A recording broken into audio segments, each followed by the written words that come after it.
Is this thing on? Are you ready, Matt? You're listening to Box Office Bingers with Matt Diaz and Ernesto Santos. Good evening, folks. We have a wonderful evening's entertainment lined up for you. We know each other. He's a friend from work. Box Office Bingers. And the only way that I know how to do it is to find you a bloody good dump. He's my friend. I don't have friends. I got family. I can do this all day.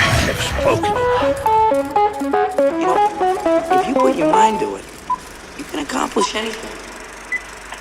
You know, Matt, I feel like I should have had the music queued up for this. It would have been like perfect timing, like the perfect episode, like to have an opening and have the music for it. As soon as I hit record, I was like, it's too late. Well, it's never too late. That's all I know. I don't know. Finish him. I think that's how it goes. Oh, that's it. I don't think I sung the right one. I was just letting you go with it. No, you had it. Yeah, that's it. Your might. All right. Yeah, there you go. That sounds better. I guess. That's a better intro. Hello. I try sometimes. We're talking movies, Mortal Kombat, people fighting, people dying. It was a wild time. I don't know why that seems like that's such a funny intro. Hello, how you doing? We're talking movies. Welcome. Hello. That's all you need. Violent. We're talking movies. A lot of people die. A lot of blood. The end. That's my review. Hello, how you doing? We're talking movies. This one, Mortal Kombat 2. There's blood. A lot of fighting. The end. Tune in next week. All right, we're already off to a wild start. So. Oh shit. Yeah, we're talking Mortal Kombat 2, the sequel to Mortal Kombat that came out 5 years ago. Crazy. COVID. It was a COVID movie. It was a COVID movie. It was a movie that got released simultaneously in theaters, as well as HBO Max at the time. And yeah, it's crazy that it's been 5 years with this movie, because I'll tell you what, didn't remember a damn thing about it. I didn't. It was almost like when I rewatched the first one, I was like, oh, it's like I'm seeing it for the first time. I mean, we reviewed it. I think I looked. It was episode 74. We had your friend James Artisan on. Artisan. Yep. And we reviewed Mortal Kombat. We reviewed the first Mortal Kombat, which he was very, very knowledgeable for. Yes, I had reached out to him to see what, if he was planning on watching the sequel in theaters. He doesn't go to theaters as much anymore. He said he was going to, but he didn't know when. So, but we would have loved to have talked to him. Absolutely, yeah. But he's a huge fan of Mortal Kombat, and it's just crazy. Like for some reason, like it felt so long ago, but then that is like a standard of like. Yeah, it takes 5 years to make a sequel. Some movies do it faster, like in 2 to 3 years, but it just feels like so long ago for whatever reason. And then I was like, oh yeah, Mortal Kombat 2. I did not remember the first movie at all. I saw the first movie in theaters again, like this a couple of days ago. Well, actually, I don't know. I never saw the first one in theaters. I saw it at home. Same, yeah. Yeah. So I was like, oh, okay, I'll rewatch the first movie, which I have thoughts. I don't know what my initial thoughts were 5 years ago. We'll go back and listen to episode 74. You said? Yeah, I think it's episode 74. Yeah, 5 years ago, Matt. We'll tell you something different than 5 years later, Matt. I almost wish I had the side by side to pull up just to say, this is what I think now. It's like, really? Like, pull the tape. Pull the tape. He loved it. I remember not liking it as much. Like, I thought it was fine. Same. And I think after a 5-year gap, because I never watched it again and rewatching again, I thought it was better than what I remember. Yes. If that makes sense. No, I totally agree. I think I had more fun with it the second time. I guess technically the second time around. Yeah, same here. But we're talking about Mortal Kombat 2, starring new to the game, Karl Urban. I think he is your franchise, like, he's hot right now. He's coming off The Boys Like, I think that was a good get for him to play Johnny Cage. Oh yeah, yeah. He's a perfect Johnny. He was great as Johnny Cage. So Yeah, 100%.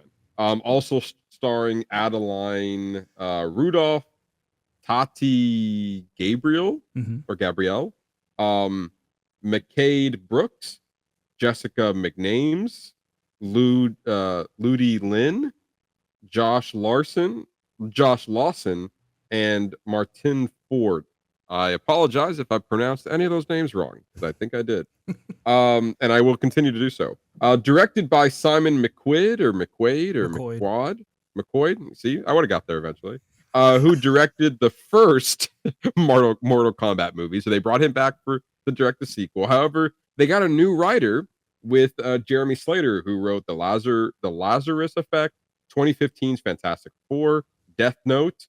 Not a string of great movies, mind you. But then, he also did Godzilla X Kong: The New Empire, which was solid.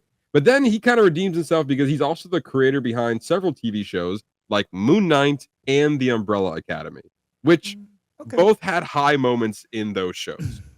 That's fair. That's fair. Yeah, I think we both agreed that when the final season of Umbrella Academy did not hit. Oh, it made me feel like I wasted my time. I was like, oh, this is what I watched for? It's like, wow. I was totally checked out the whole last season. But yeah, I am looking forward to having this conversation with you, because it was an interesting movie, like Mortal Kombat 2, like trying to, like, a little bit of fan service, a little bit of, like, somewhat correcting maybe the flaws of the first movie a little bit. And also the biggest surprise to me, I don't know if you saw the same thing. I'm pretty sure you did.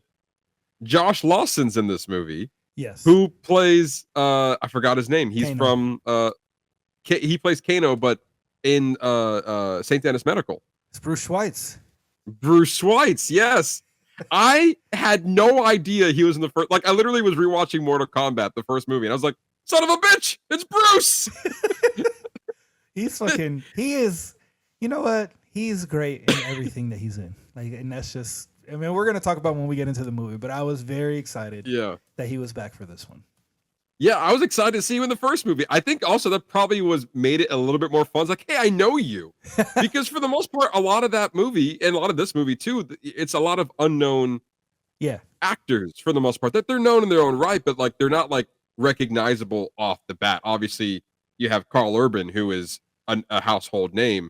But other than that, a lot of people I just don't know. And so over the years, they obviously, a lot of these actors do other projects, and Josh Lawson being one of them, being very funny in St. Dennis Medical.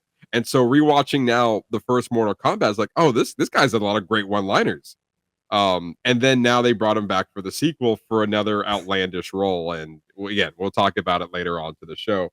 But we got a full show for you guys this week. We got a little bit of news. We got a little bit of what you're watching. I wouldn't say little. We got a lot of bit of what you're watching. There's been a couple of weeks since we talked about some news. It's been also a couple of weeks since we've done what you're watching. So we got a stacked slate here. Yeah, we do. So we're going to start with some entertainment news, and this one hits a little close to home, kind of, and it's quite interesting. So EVO Entertainment, which is a premier destination offering a combination of upscale activities, including movie theaters, bowling, arcade games, and dining, is planning to build the world's largest cinema screen in, of all places, downtown Clearwater, Florida. I'm here for it. I'm halfway there. I'm halfway between Orlando and Clearwater, so this is perfect for me. How long of a drive is that for you? It's about an hour, a little bit over an hour, maybe like an hour 15. Oh, so that's no different than any other drive you would make to any other movie theater. Nope. So this is great. I'm so excited for this. I know, Matt. I watched a little bit of the promo before we started recording. I was like, man, I want to have my birthday party here. Sing me happy birthday. Tell me you love me. Let's go in the big theater. Let's go in the big theater. Every birthday in here. But it's interesting that of all places, downtown Clearwater, Florida, not a place that I would hear to be. You know where the largest movie theater screen in the world is? In Clearwater, Florida. Clearwater. I mean, Clearwater. The beaches are gorgeous at Clearwater. When we go to the beach, that's where we go. We go to Clearwater. But they must know something we don't, or Clearwater was able to help with the massive budget that's tied to this. Yeah. So like, who knows? But it's exciting nonetheless that we're having, in the process right now, the world's largest cinema screen is more or less in our backyard. I wouldn't say in our backyard, more like in the adjacent neighborhood, but Yeah. you get the idea. trip. As stated, yeah, it's well, it could be like an afternoon thing. Yeah. It's not. It could be more of a day. It could be like a destination for sure. I got 5 kids, man. When we go somewhere like that, that's the day. Like we're not doing a bunch of other shit. Like that's what we're doing. We're doing Fair that, and then enough. we're coming back home. We leave at dawn and we come back We at go dusk. early. We leave early. We'll be there when you open. Right when you open the doors. We'll be there. Yeah. We got a bedtime to get to. You're not lying. That is the truth, sir. As stated in the official announcement, EVO Entertainment prepares to develop its flagship family entertainment center at the entrance to the Cleveland Street corridor. At the core of this 83,000 square foot, $50 million project is a 7-screen multiplex anchored by the largest cinema screen in the world, spanning 7 stories tall, which is approximately between 70 and 105 feet and 130 feet wide. Currently, so that's what they're planning on building. Currently, the largest cinema screen in the world is located in the Traumpalast Leonberg in Germany. Trumpalast? Is it Trumpalast? Trumpalast Trump. Leonberg in Germany. It's in Germany, folks. It's located in Germany. Currently, the largest cinema screen in the world is in Germany. An IMAX screen that is roughly 68.9 feet tall by 127.3 feet wide. So this will probably just go over how tall it is. If 7 stories is anywhere between 70 feet to 105 feet. So it's definitely going to be taller, and it just beats it by, I don't know, maybe 4 or 5 feet wider than the one in Germany. Yeah. The auditorium will be paired with Dolby Vision projection and Dolby Atmos sound, delivering an immersive cinema experience at a scale not previously seen on the market. The multiplex will be the first in the world where every auditorium features both Dolby Vision and Dolby Atmos, establishing a new standard for premium cinema presentation. In addition to next generation cinema, the destination will include bowling, arcade games, laser tag, dining, interactive entertainment, creating a full spectrum entertainment designed to support repeat visits, extended stays, and continuous activity throughout the day and evenings. EVO Entertainment currently has other locations in Texas and New Mexico, but none of those locations will be the home, as you're seeing here in the promo video that we're playing here. If you're watching us on YouTube or on Spotify, I'm waiting for the reveal, the largest cinema screen. Wait for it, on Earth. There you go. I mean, that looks incredible. It does look it's wow. Like, I mean, come on, man, get the fuck Yeah. out of here. You can say whatever you want. That is incredible. Look at that shit. I can't. I just want to watch some. I want to watch like the Odyssey in there. I mean, it's not going to be open by then, but you know what I mean, right? Yes, I assume that if the announcement was made a few weeks ago, then we're probably looking at a late 2027 at the earliest, or we're looking at like anywhere between mid 2028 to early 2029, depending how long or any hiccups they might have involving this in this project. But yeah, this is very exciting news and all around. Like, this is exactly what we were talking about literally a few weeks ago when they were like, what will make people go to the theater? This right here. It's a lot of money. Yeah, it's a $50 million project. But if you want people to go to the theater, they want to feel like they're getting an experience. And EVO Entertainment is 100% doing that. Like that is a destination for moviegoers to be immersed into that environment. I mean, that's the way to do it. I mean, they're Yeah. definitely. I mean, it's like a Dave and Buster's, and like a little bit of a Sky Zone. It's got that ropes course. They've got laser tag. I mean, it's like a whole day thing. You're gonna spend the whole day in there. Yeah, you really can. And that's probably where they want you. Like not only that, like they got stuff for kids. And if you don't want any of the arcade laser tag stuff, looks like there was a full bar dining experience there. You can have a full meal and then go upstairs and watch your movie, or vice versa. Go watch your movie and then come down and have a full meal at the bar, or just have a couple of drinks. Like they didn't say anything about it'll be a dining experience. They didn't say anything about the chairs. But I mean, I'm assuming all that is part of the experience as far as like you don't need a dining experience to have a good time in the theater, because I think a lot of the stuff is going to be outside the movie going Yeah. experience. However, I'm sure they're going to have some premium snacks there. Yeah. I'm sure they're going to have state of the art, chairs. If Ernesto, they got recliners.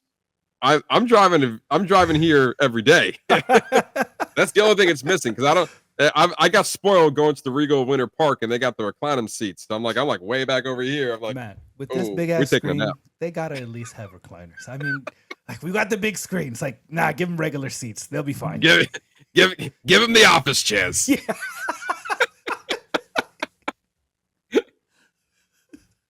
But they're saying that every theater is gonna be with the Dolby Vision, Dolby Atmos, like sound quality. So basically, what I'm hearing is that every theater in there is Dolby. Yep. Except, and then Like, the big one is like a mega Dolby. Right. Yeah, pretty much. That's what I'm getting at as well. Which is also cool to see. Like, no matter what theater you go to, you don't have to compromise a viewing experience or pay. I'm very curious of what the upcharge is on this. Yep. Because at the very least, if every theater at minimum is a normal Dolby, then you're probably easily looking at $25 to $30 a ticket. At least. Yeah. At For the least. regular. Now I wonder if this like mega IMAX Dolby thing that they have in the center, like what are those tickets gonna, that's gonna be at least a $30 to $40 ticket. I feel like whenever this does open though, like I just can't see any movie in there. Like I gotta it has to be like for especially for the first time you're watching something in that size of a screen, it's like it's got to be the right movie.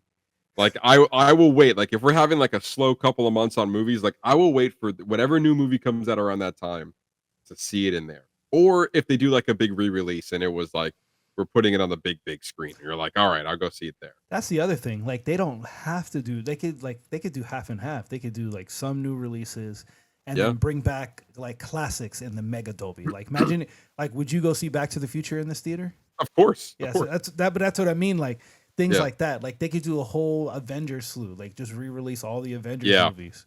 Or re-release all. They could do like a whole Marvel count. Let's just say if they were going to open by December, they could do like a whole Marvel countdown every month. They have or every week, whatever the rotation is, could have the next Marvel movie in the series. All leading up to Doomsday or whatever. I don't know. Like there's so many. I think it's because they offer such a unique experience. Yes. That the possibilities are endless of what they can do. Like they don't just have to show new releases.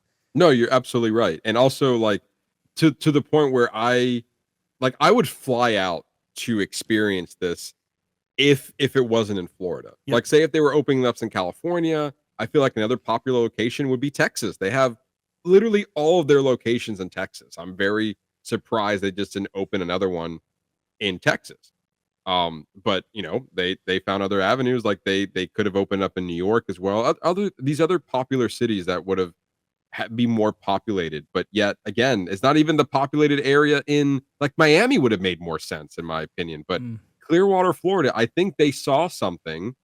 The city saw something that this can bring in a slew of tourism, probably first of all, in addition to all the people who want to, just have a good time at the beach. Yeah. So I think this definitely, because for example, if this would have opened say in Orlando, I don't think it would have been lost in the mix, but like there's so many things to do in Orlando. This would have just been an added, and you can also see this in Orlando. Whereas with Clearwater, it's like yes, you have the beach, but we're also offering something literally completely different Yeah. than going to the beach. Here's another thing that you can do that has nothing to do with, our beach life over here. It's true. Um, It's true. but Good yeah, point. I think it's very interesting. And then also just the scale on that last photo here between where people are sitting on the front row, mind you, Yes. and just looking straight up. Yeah. No broke neck seats here. No, you ain't missing nothing. But yeah, it would be really cool if this was open by Secret Wars. Oh, You know what I mean? amazing. Yeah. That would be amazing. That's like the next big tentpole movie that's looking out in like, late 2027. I don't know if it will make that time frame, but it'd be really cool if it did. Yeah. This but yeah, looks incredible. I'd say field trip when this opens. Oh, field trip 100%. Box office bingers going on the road, baby. Uncle Roger's going to Evo.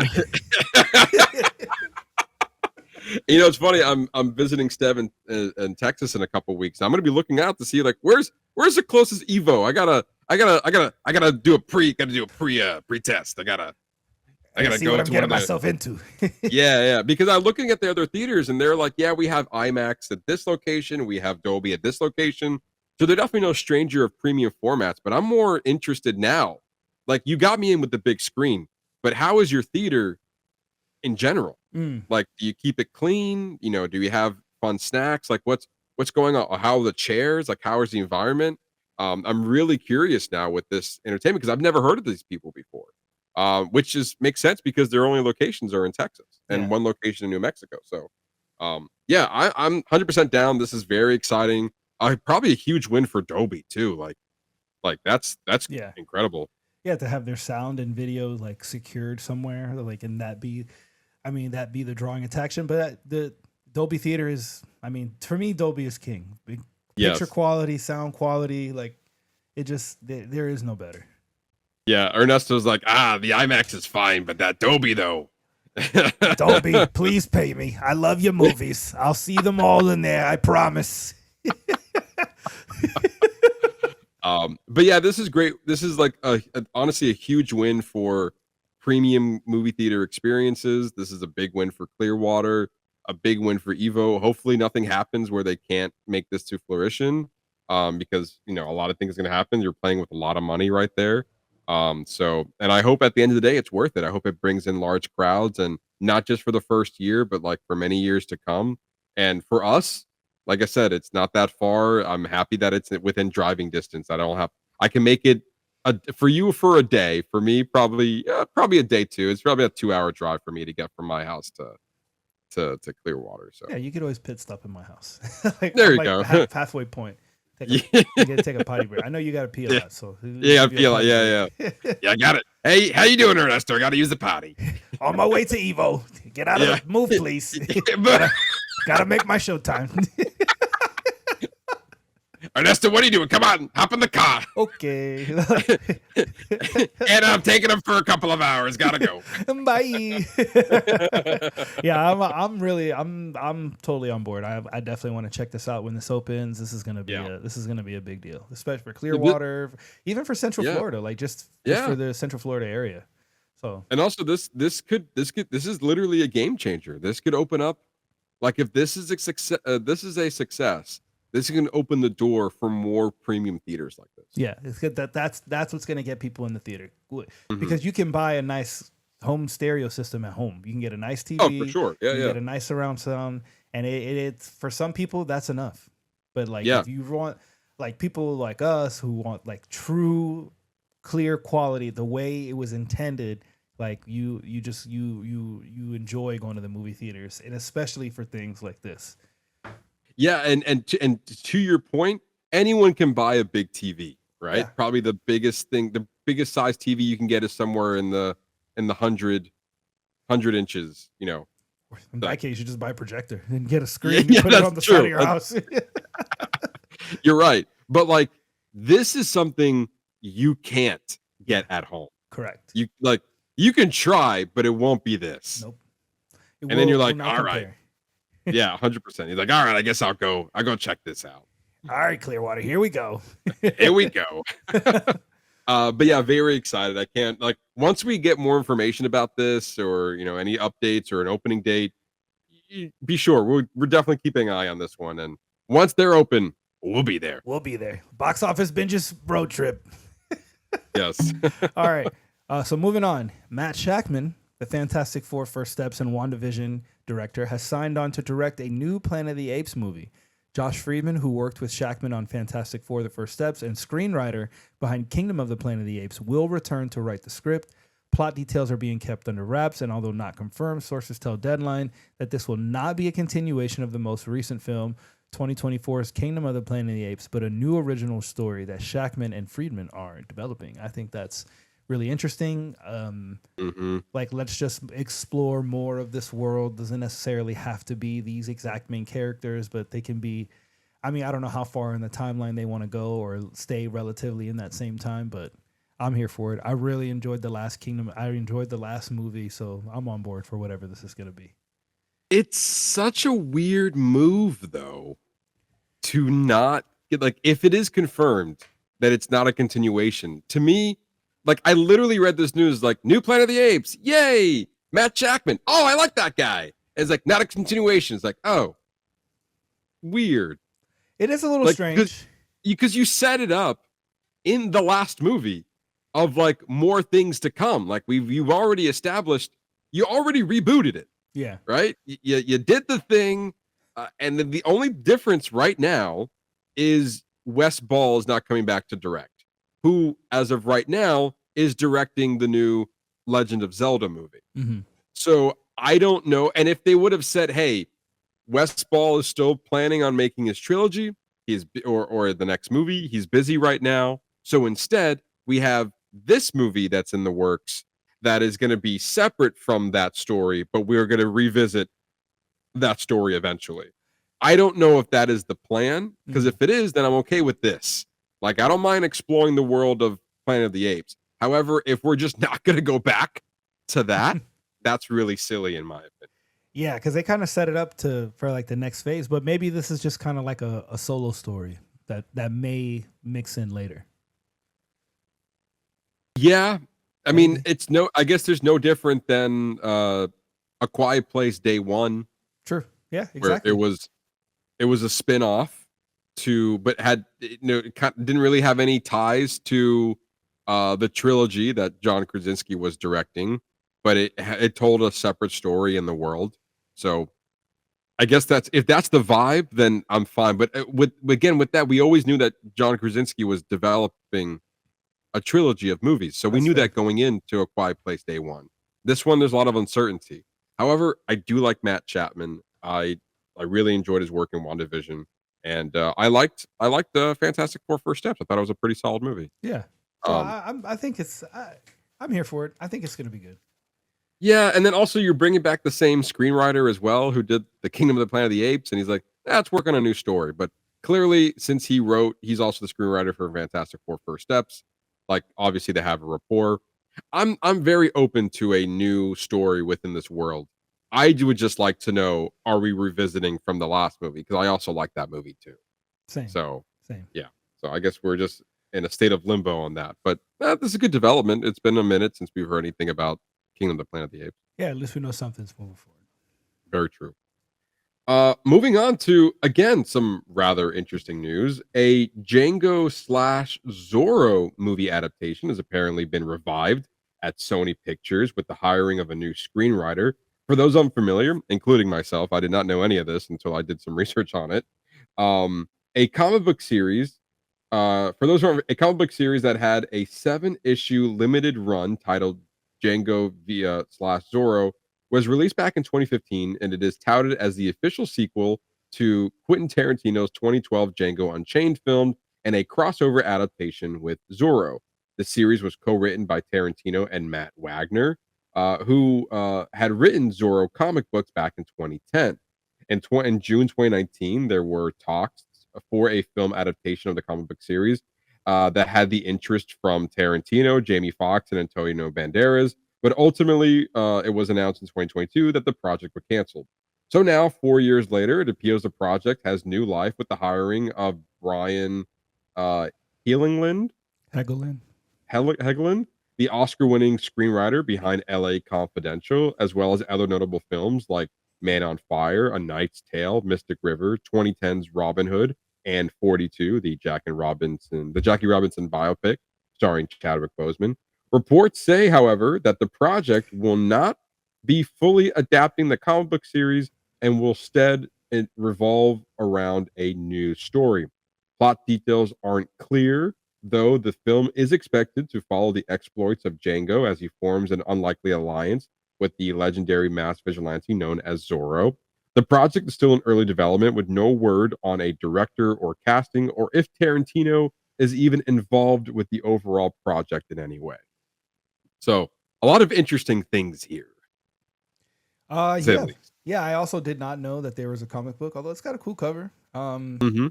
Interesting that these two characters would be paired together. I've actually, to be honest, I've never seen the Django Unchained. What? Yeah, I don't think I've ever seen it. Ah, you're missing out. That's a Yeah. great movie. Yeah, I'm sure it is. I know it is. It's one of those like I know it's great. Everybody talks about it. I just haven't seen it. It may or may not be an unpopular opinion, but that is my favorite Quentin Tarantino movie. Is Django Interesting. Unchained.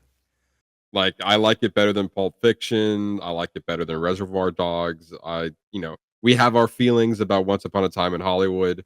But yeah, to me that was like I really enjoyed Django Unchained. But yeah, I had no idea about this Zorro crossover that he did, and it was a limited run with the comic book series. And I also don't remember them. I guess it was, back in we weren't really covering the news back then, so the podcast wasn't a thing. But I had no idea they were looking to do a film adaptation with Yeah. this. Yeah, I don't remember that either. I actually was thinking about that when you said that. I was like, I don't remember us talking about that. No, I don't think we ever did. But I guess question for you, primarily, if Tarantino was not involved in this, do you want to see it? Yeah, I mean, I'm not but once again, I didn't see the original one, but Mhm. I mean, why not? I'd check it out. And then I guess I would wonder if Jamie Foxx would be attached. Yeah, it feels. I mean, naturally, Antonio Banderas is Zorro. Like he has those classic movies. I don't remember them. Like I know Yeah. there's like either 2 or 3 of them. I think Vaguely. I've seen them, I but it's vaguely very remember. distant. Yeah, I vaguely Yeah. remember. I don't know if he's too old to play Zorro now. Probably. He's definitely getting up there in age. I mean, Jamie Foxx, he can probably still play Django. I don't know how action heavy these roles are. I would feel like if you're gonna take Tarantino out of it, you might just recast all of it. But also, I don't know what the rights are. If Sony owns Django Unchained and they can do whatever they want with it, and they don't need Tarantino's blessing or involvement in this, that's very unclear as well. So obviously, we're in very early development in this movie. So who knows if this will even move forward? But obviously they're trying to revisit this and they hired a new writer to kind of do a pass on the script. I also find it interesting that they're not planning on adapting the comic book series in which it was based on. So like I guess Sony Pictures likes the idea of these two characters being in a movie together, but they don't want to take anything from the previous work, which then also begs the question of like if you have these characters, are you even referencing any of their lore? Like, are you referencing the movie at all? Are you referencing any of the Antonio Bandera movies? Like, yeah, a lot of questions are in here. I feel like if you wanted to avoid a lot of, you know, I guess questions, you just make these either younger versions of these characters, or or I guess they can just simply reboot everything, and and that's it. Yeah, I guess it depends on what is a comic book? Does a comic book take place after the movie? Is it before the Mhm. movie? That would be my Yeah. question. But Yeah, yeah, but I'd check it out. yeah, this is interesting nonetheless. I think I would be more interested if, say, like Tarantino is like a producer on it. Yeah, like if he's heavily Like, involved. yeah, I mean, clearly he clearly is not directing it, and obviously he's not writing it. So, if he's in there in any sort of capacity to kind of oversee like his film and his characters, then I think I'll be all right with it. But it just feels odd that if he has zero involvement and yet like we're moving forward with because especially with Tarantino, like he makes these singular interesting characters in these singular movies that don't really branch out, with the exception of Kill Bill Volume 1 and 2. And then obviously they're doing a sequel to Once Upon a Time in Hollywood, but he is writing. I think he's a co-writer, but he's not directing it. With the I think it's coming out on Netflix later this year, the Brad Pitt, I forgot what the movie was called, but it's gonna be on Netflix and it's coming out later this year, but with I think David Fincher is the director. Yeah. Um but yeah, I definitely gonna be interested in, I would really need to see more information on this to see if like sparks my interest, but it's interesting nonetheless. Yeah. Yeah, exactly. Let's move on to Matt's favorite topic, talking about family. Family. A Fast and the Furious TV series is officially in the works at Peacock. The announcement was made on stage by franchise star Vin Diesel at the NBC Universal Upfront presentation in New York. Diesel is in part, for the last decade, we have realized that the fans have wanted more. They've wanted to expand the legacy characters, their stories, and had to wait until it was right. The news that I have here today is that Peacock is launching 4 shows from the Fast and the Furious universe. While Diesel has said that 4 shows were in the works, an individual with knowledge of the situation confirmed it is, in fact, only 1. We're doing 4. There's actually only 1. He wants 4, so that's what happened. That's really funny. Others are said to be in various stages of development at Universal TV. Plot details for the show are being kept under wraps. But Diesel promised the show would honor the legacy of the films. Mike Daniels, Sons of Anarchy, Shades of Blue, Rockford Files, and Wolf Coleman from Shades of Blue serve as co-showrunners and executive producers in addition to writing the plot. Diesel will executive produce. I am interested that the Sons of Anarchy creator is on there, because Sons of Anarchy was a fantastic show. I never saw it. Oh, Charlie Hunnam, so good. Oh yes, Charlie Hunnam. I know him, but I don't know Ron Perlman. That's where I know. Yeah, you're right. Yeah, that's where I know Ron Perlman from, and Marge from Married with Children. Yeah. The lady from Futurama. Her name escapes me off the top of my head. I can see her face. I don't know her name. Katie Seagal. Yes, there you go. You got it. Yeah, I feel like this isn't a surprise with this large franchise. It's almost bound to happen. They already have an animated series on Netflix that I don't think it's still running anymore. It probably lasted about maybe 2-3 seasons or so. Like this was like a thing that Universal and Netflix kind of came a deal. They had like a deal with animation, and they came out with the Fast and Furious animated series, and this also spawned the Jurassic World animated series as well. That was Camp Cretaceous, that was very successful. And they also had the other show that was Chaos Theory, that spun off from Camp Cretaceous. So clearly that show was more successful than the Fast and Furious show, but nonetheless they had an animated series on Netflix. Yeah, I apologize, Ernesto. I forgot to say Diesel said in part. I didn't write that in the script, so my bad. It's okay. But yeah, to me, it just sounds like he's just talking so much shit. It's like, hey, we got 4 of these come out. Well, it's one Vin Diesel. Oh, we were talking about at least 4. Yeah, we're talking about 4. We're gonna make it happen for the family. For the family. Yeah, we got 4 of these movies coming out. Diesel's only 1. We have 4 family movies that are coming out, because we just can't do 1. We got to do 4. It's just crazy to see that where this franchise has come from. Like from where our original start from this franchise, like to what this thing has grown into now. So as of this moment, right, I feel let's go back to when John Wick Chapter 4 came out, when we thought at the time that was going to be the last John Wick movie. And at the time, they were like, we're doing a John Wick TV show, we're doing a Donnie Yen spin-off movie, and then we're also doing a what's her name? There was the ballerina movie starring Ana de Armas. There you go. And we're also doing Ballerina and Ana de Armas vehicle-led movie.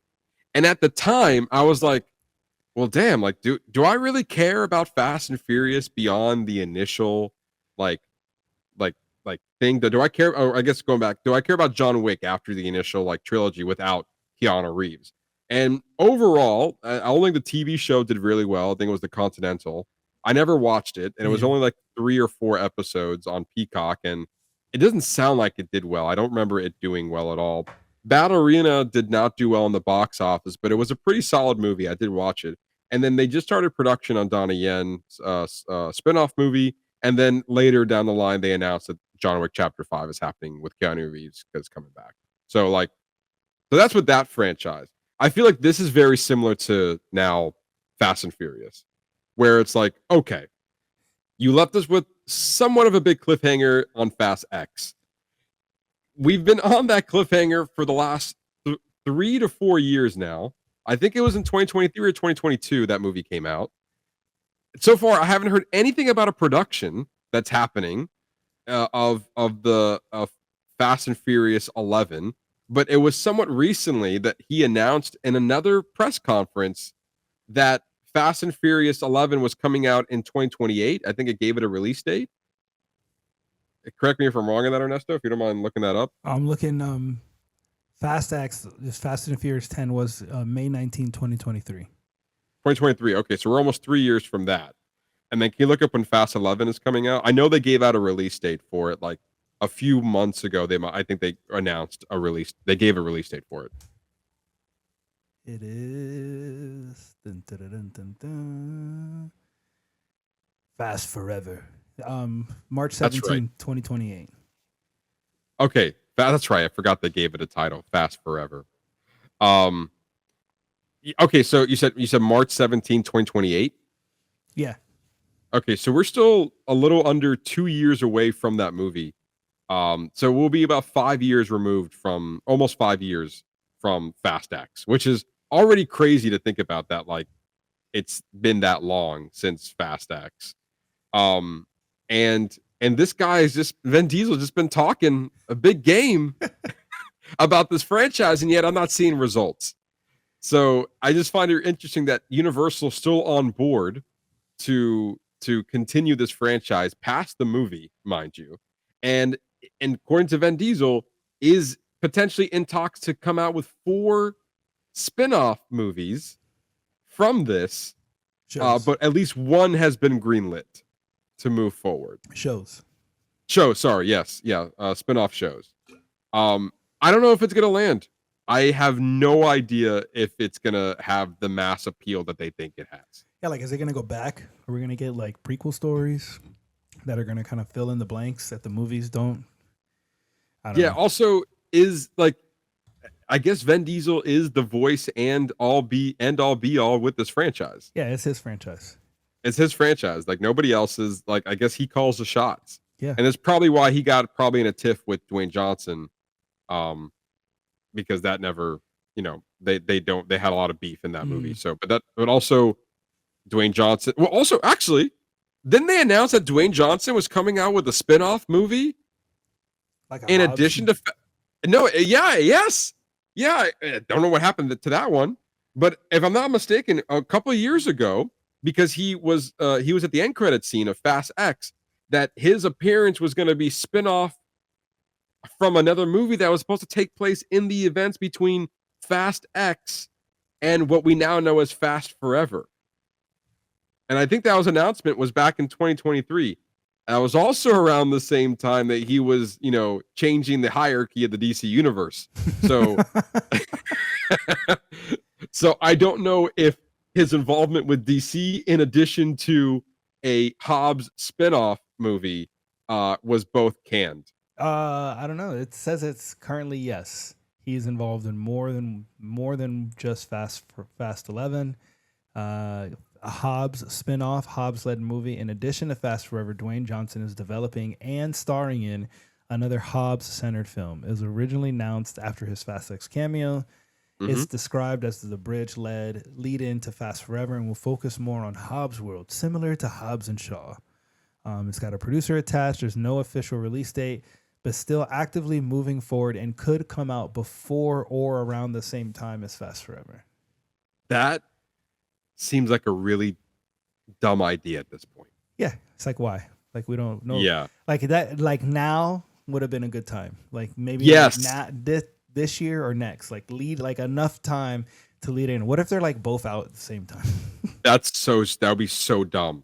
Well, it would even be worse if you came out after Fast Forever. Yeah, because then it's like I don't give a shit anymore. I don't give a shit here. It's very similar to like what happened with Stranger Things. Like Stranger Things ended. You had your finale, Stranger Things season 5, and then like, but wait, watch this animated series called The Tales of 84. It's like I don't care anymore. Yeah. Like you ended the show. Yeah, Like, exactly. Like I don't care as of this moment. I don't care about any spin-offs. I just don't care. Like you ended the main thing. But weirdly enough, when I talk about The Boys is ending, but then they're also coming out with a spin-off series called The Boys Uprising, and I do care about that. Yeah, it just depends. So I guess just it depends. but But depends on the franchise. But with this and the fact that you're saying is still an active development, it's just very strange that like, okay, if you took 5 years to make Fast X to Fast Forever, but you announced that Dwayne Johnson's going to be, doing his own spin-off movie that's supposed to take place in between those two movies, then yeah, why not start that development early? Like get a move on that one, and then like by 2020, like yeah, by right now within the 3-year mark, you come out with this movie, and then gives us, you keep the franchise alive for in the in between a couple extra years, and then you give it like, all right, now you watch this movie. Now all you have to do is wait for 2 more years, and you get the next one. Like you're keeping it active, you're keeping it alive. The fact that we're getting this separation, yes, it is it's a very guilty pleasure franchise for me, but it's also getting to the point where it's like, I'm gonna stop caring about this because like you're not giving me anything to care about at this point. Yeah. Also, it didn't help that Fast X wasn't like a great movie either. Like Fast 9 was really down below, like really down for me. What do you mean? You mean him hitting Nos and jumping down the Hoover and driving down the Hoover Dam as it's exploding behind him? That's peak. That is peak cinema right there. Peak cinema. He should have got nominated. He should have got nominated for that role. We're gonna go see Fast Forever in the Vivo. Yes, that's right. In the EVO, that's right. In the EVO. I keep saying Vivo. That's a restaurant at City Walk. That's not the movie theater. Yep, we're gonna go see Fast Forever at the EVO. Although that would be a good one to see in that big ass screen. That would be a good one to Very watch. true. Especially Very if true. they could make it a 40X option where the seats move. It's crazy. Oh my god. But yeah, interesting. Nonetheless, sure, we're getting a TV series, but we'll see. I need more information than just like we're making it. It's like, all right, what is it about though, and why do I care? That's the Exactly. big thing with that. Yeah, exactly. And lastly, a few quick headlines. Warner Brothers is developing a reboot to the 73 sci-fi Western film Westworld from Jurassic Park screenwriter David Koepp. We've been talking about David Koepp for quite some time. He is not only the screenwriter for Jurassic Park, but many, many films under Steven Spielberg and other notable directors as well. I think he's also the screenwriter behind some of the Jurassic World movies, in addition to Steven Spielberg's new movie, the Disclosure Day, that comes out later this year. Yeah.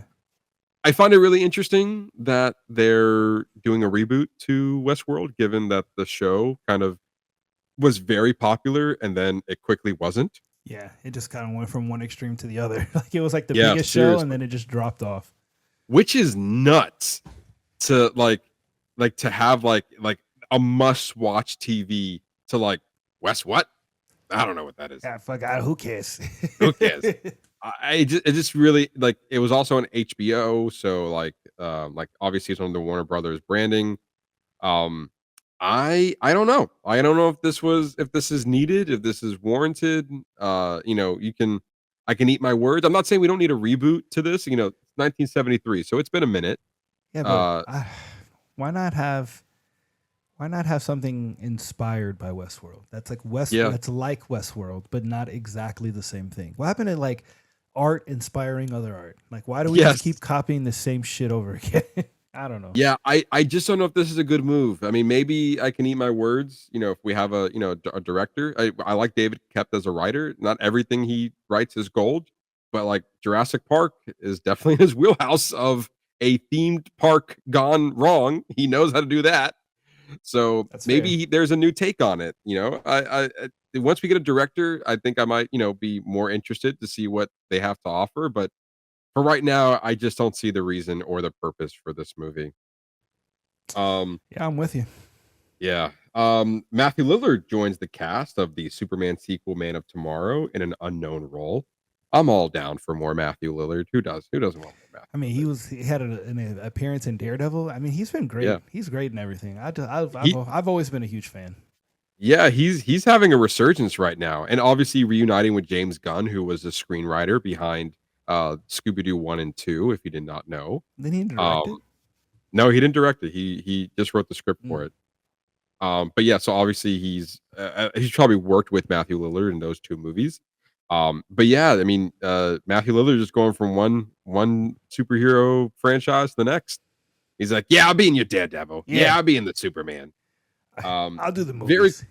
I'm curious to see what his unknown role is. I mean, obviously, we're going to be talking about Daredevil season 2, Daredevil Born Again season 2 later on in the show. But his role was quite light in that show, so I'm curious if he's going to have a bigger role or just like a cameo role, and who knows what he might put out in this one. And lastly, Hocus Pocus 3 is officially in early development with Brett Midler, Sarah Jessica Parker, and Kathy Najimy reprising their roles as the Sanderson sisters. Though plot details and other casting are still unknown, Deadline reports that the film might have a theatrical release rather than a Disney Plus streaming release, as Hocus Pocus 2 did. One, I think it's probably smart for Hocus Pocus 3 to be in theaters, given that when Hocus Pocus 2 came out as a streaming release, it was like the number one streaming movie for a long time, like on the Nielsen rating. Yeah, but I don't know. Does it need to go? I don't know if it needs to go into theater. I think it lived perfectly on streaming. Like, I don't think Hocus Pocus 2 would have been. Well, no, I take that back, because there's a lot of so much nostalgia around the first one that everybody would have come out to see the second one in theaters. Now, to what you were, I think, alluding to, I think it's smart to put it in theaters. However, does it need to be in theaters? Probably not, because I do agree with you that it was a fine streaming movie. However, Freakier Friday went to theaters and it did quite well. That's true. Which felt like it was a perfect vehicle for a Disney Plus release. But instead, they put it out in theaters, and I don't think Disney Plus specifically is not doing their movies on streaming anymore. Like, I think they're holding that room for the Hulu.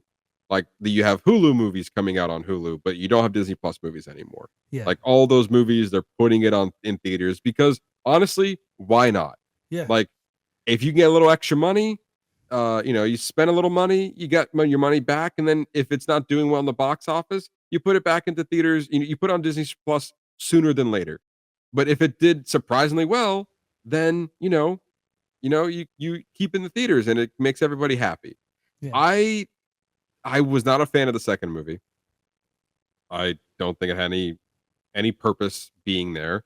However, I will say that there was rumors that they could be reaching out to the original cast, in addition to the Sanderson sisters, to come back for another movie. And if we continue the storyline from the first movie, now you have my attention. Yeah. My wife likes these movies, so I'm gonna end up watching it anyway. So.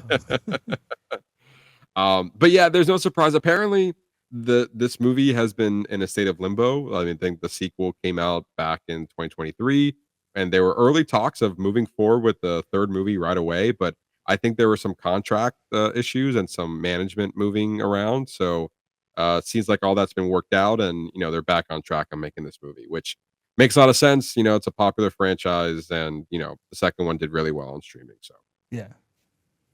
But there you go. That's all of the entertainment news we have for you guys this week. As always, You can catch all the entertainment news on our Facebook page at Box Office Bingers and our Instagram and Threads page at boxoffice_bingers. We'll post mostly all the news over there first, and then we'll come back on the show and we'll talk about it. So with that, we're going to be diving into a fun segment we like to call What You Watching. So Ernesto, we'll start with you. What have you been watching? So Matt, I don't have much. The only thing I'm really watching is the other Bill Lawrence and Steve Carell show, which is Rooster. It's just kind of on the same level. It's not as deep as Shrinking. It's kind of more on the comedic side, but it's just really funny. Like you have Steve Carell, who's this professor, and he's kind of like helping his daughter go through this like rough patch of her life. And it just works as like this father-daughter comedy with like, and you've got this ensemble, really funny ensemble that they've assembled. It's just great TV. It's a great week-to-week watch. Did you finish it? No, there was an episode that dropped tonight, so I'm not sure how many episodes there are, but I think they just dropped either episode 9 or 10. It said the finale is May 10th, so the final episode just dropped yesterday. Yesterday. So I've got the finale left, but I can't wait. I've been watching it week to week since it dropped. This is definitely a fantastic show. If you love Shrinking, if you love Ted Lasso, it's right up there with it. And Steve Carell, I mean, you cannot go wrong with Steve Carell. Can't go wrong with Steve Carell. This is a show I had to wait. I have to wait for. Oh, is that a yeah? I totally understand. Yeah. Then Megan saw the trailer. She's like, I want to watch that. And I was like, all right. You're like, okay. Don't worry. You'll see in my What You're Watching, I had plenty to watch. So I'm not like starving for content. But like this was up there on my list. But like even looking at my list now, I was like, we got Rooster to watch. We got Hacks to watch. We got Your Friends and Neighbors season 2 to watch. So shit, that's right. That did come back. Yeah, that's right. Yeah. I think Hacks is doing their final season. So that's season 5. Yeah. Yeah. So like there's plenty of shows I gotta watch with her. But there's also plenty of shows out there. But like, yeah, I already got a list going. Like I gotta like, hey, when you come back home, we got homework we gotta do. yeah. When you finally watch this, I'm very curious to hear your take on Bill Lawrence's new show. So I'm looking forward to watching it. I've heard nothing but great things about it. Yeah, and then I watched a movie. I guess we both watched this movie. Yes. This is the Chris Stuckerman movie, Shelby Oaks, which I was pleasantly surprised with. To be honest. I actually like it was. I thought it was kind of good. Like it was just something different. Like I really liked how the beginning opened as like almost like a documentary. Yes. And then like it wasn't until we get like almost like a first big reveal, after the guy blows his brains out, and then you see like the credits roll. It's like, oh shit! Like we've already been like 15 minutes into the movie, like, and the credits are just starting to roll. Yeah, I feel like it was like that was like the inciting incident to be like, oh, like this is where the story begins. All that was a prelude to like what the main story is, which I thought was an interesting tactic. Yeah, it was kind of very indie, very shot low budget, but I mean, it was the cinematography is pretty good. Like once you get into the movie, like there's a lot of moments where like I was like not scared, but like uneasy. Yeah, very uneasy, very unsettling.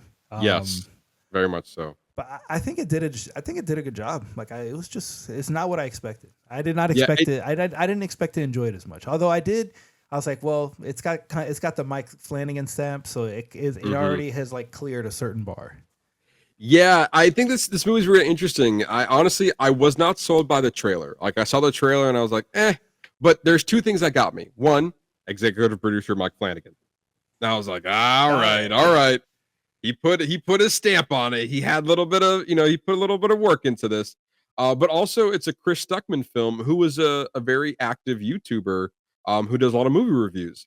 And I just found it really interesting. Is like, okay, you are more or less making a living about reviewing movies. Now put your money where your mouth is. Now you have an opportunity and very few people do. You get to actually make a movie with the backing of Mike Flanagan, no less. Yeah. And so like, and it's a horror movie. And so like, all right, let's see what you got. And now we're going to, now other people can critique your work instead of the other way around. Like that's basically what your whole YouTube channel is all about. And again, to your point, I was pleasantly surprised.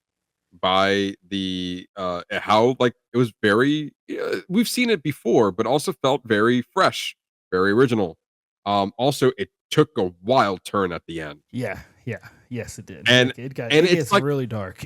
it does get extremely dark, and to the point where you're like, it's not like I didn't like. It's hard to see that coming, but it's not like it came out of nowhere. Like it was, Yeah, you were that makes setting the sense. seeds. Like you were setting the seed, kind of the seeds fall in the mix of all that, and also it gets very dark and very depressing. Like toward the end, you're like, oh my god, like this is, and also this the final shot too. You're like, they're all fucked. They're all fucked. I know when you see her eyes, it's like, man, Oh rest in peace that world. yeah, seriously. But overall, pretty solid horror movie. And yeah, to your point, like at the very beginning, it's the silence, it's the blank stare to nowhere. Like it's very unsettling, and I don't like those movies. But I was, and also it's a quick 90 minutes. It's In and just out. under in and out. Like it was very like also it like I think the setting too, like going over old footage, feeling like somewhat of a documentary, like it felt very engaging. It was like it was no slow moments in this Mhm, movie either.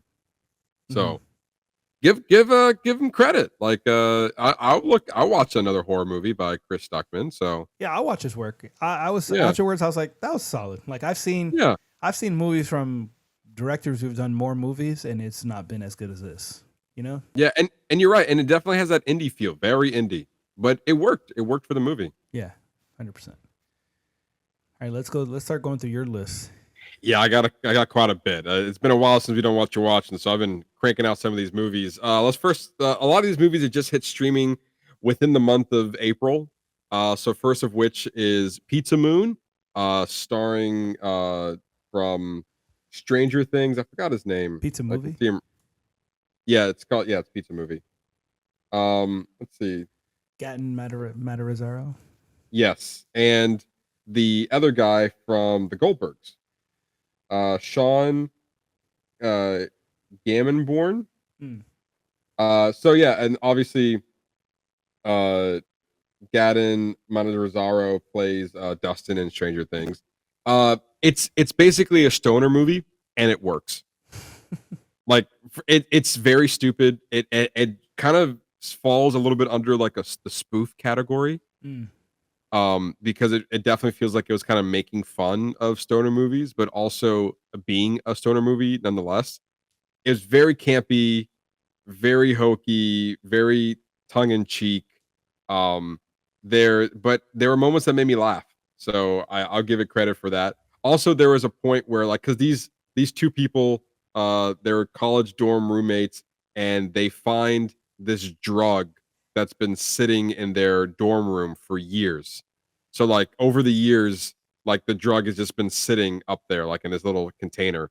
And so they were getting bullied, and like they got hit within the wall, and like the thing kind of just fell from the roof a little bit, but the shillings was kind of it's a whole thing. I'm not gonna try to explain it, but either way, they Okay. get the drugs, and then they take it, and then like they find like the label, and then they research it, and then there was like this whole video about the stages that you're gonna go through. So the movie is like so they had the one pill. However, they go through all these stages throughout the night, and then it just gets crazier and crazier to the point where it gets a little meta, where you see like the writer and directors of the movie are doing the storyboard of said movie, That's and funny. they're like, it doesn't make any sense why they would do this, and like they're basically making fun of the fact that this movie is ridiculous. Mm. And you have one of these characters that just gets like where am I? And they're like, I'm like, oh no, like he got through, and then like they kind of hit him, and then he goes back into the movie.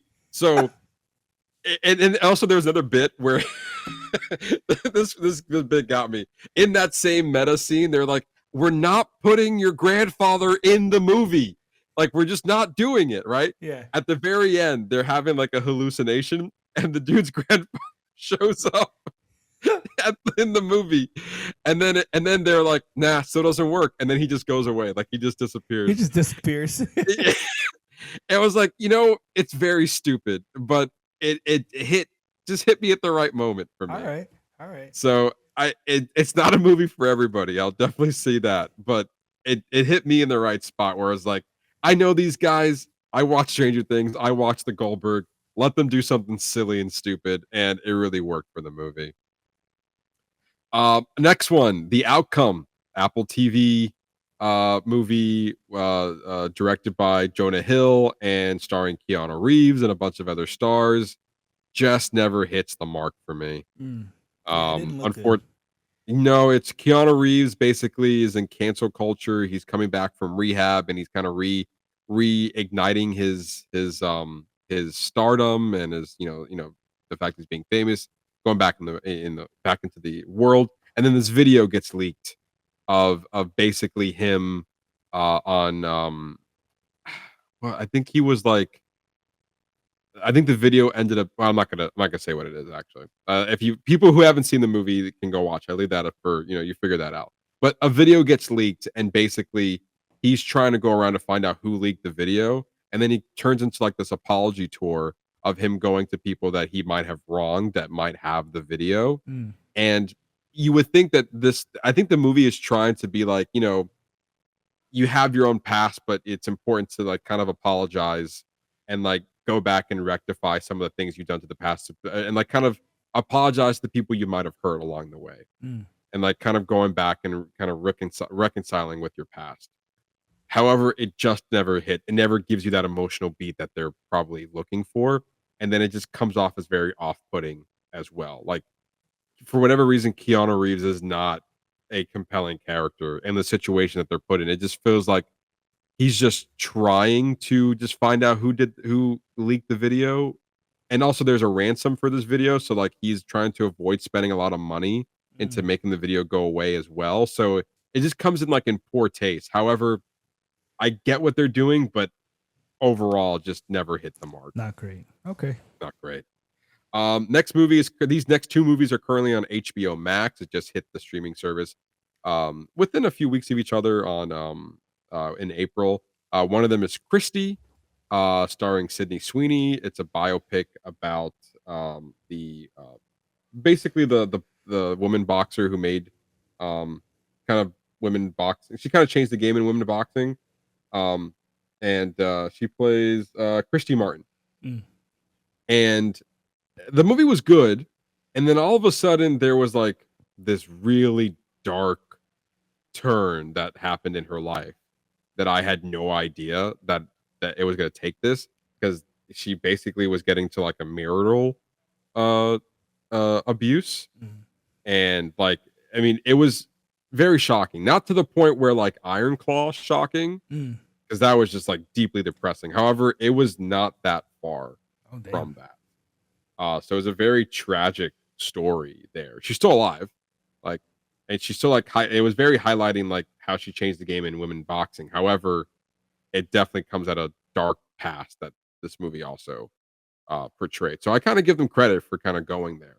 However, the movie overall was pretty solid. Like it wasn't bad. It wasn't bad at all. Like if you're interested, I definitely recommend giving it a watch. And the next movie is called Dust Bunny, a very whimsical, very fairy tale like movie. I thought I was going to be better than what it was. Basically, it looks like this kid has this monster under her bed, and she hires basically this monster killer who is Mads Mikkelsen to get rid of the monster under her bed. So I thought basically it was like we were exploring themes of like real life monsters, and like it's not really under your bed because we never really saw the monster. And like there was also like the secret organization. It felt like very much this was like a metaphor for something else. Until it wasn't, and there was actually a monster under her bed. And I was like, well, I guess you just undercut everything that I thought this movie was going to be. Matt, you're making it deeper than it is. Yeah, exactly. And then all of a sudden it's like, oh no, there's and then you saw a big ass monster. She said, don't touch the floor, motherfucker, don't touch the floor. That monster will eat you. But yeah, I was like, damn, all right. I guess she was right. End of story. End. And I was like, oh, well, okay. All right. Moving on, I guess. But yeah, and the next bout of movies that I also watched, these next two were on Netflix. War Machine starring Alec Richardson, pretty solid sci-fi warfare movie. The Alan Richardson goes into like this really aggressive program with something to prove, and I'm not going to spoil it. But then as he's going through this program with a bunch of other people that are going through that, they were going through like this overnight like training process that involved them going somewhere else. That just happened to be around the same time that basically an alien invasion is happening, and so they first they think it's part of the training, and then they quickly realize that it's not. It's very bloody. I was not expecting it. Like it gets gory. Like you see people like limbs just blow off. Shit. Which is nuts. It was pretty intense. Like it very much felt like your action, like very heavy action, bloody warfare movie. Oh, solid. Okay. So it definitely gave you the spectacle. And then very quickly, like I was like, oh, we not done yet? Meaning that like the movie ended, and I was like, are we prepping for a sequel? Like it was like, and it's happening all over the world. And I was like, what? Like I thought this was just like not an isolated incident, but like this felt like a very singular story. And I looked it up and was like, War Machine 2 is already in development. Of course. And I was like, wow, okay. That was quick. I wasn't expecting that, which which kind of goes into the next movie that I watch, Greenland 2 Migration, a sequel that very much did not need to happen. And in a very similar sense of like the first movie was very post-apocalyptic doomsday, like world coming to an end. We need to escape the doomsday and get to survival, right? Very similar to War Machine. Pretty solid first movie. I remember really liking it. Very intense. And at the end of the day, they get to Greenland, which is what they were trying to do for salvation. You know, the next thing I never thought of? What happens after that? Life after. Right. And then they're in the bunker, but it's no longer safe. Then they heard of a new place that might be their salvation.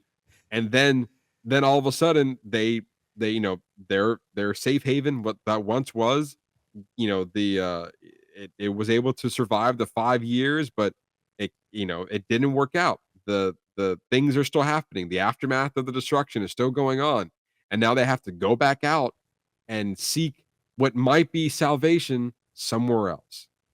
And Ernesto, when I tell you I could care less is an understatement. This movie was horrible. Like I did not care whether they made it or not. That's And literally they didn't care about any of their characters, because a lot of them that weren't the main three right here died almost instantly. And like, hey, here's this new guy that's gonna help us. Dead.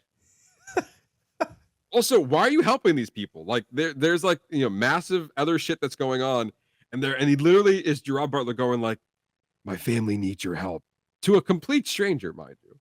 They got other shit going on. And they were like, we've come a long way. We need your help. And he's like, all right. And then they die because of them. because of them. Helping them get to their next salvation. It's like this greedy motherfucker. It's like, oops, sorry, but thanks.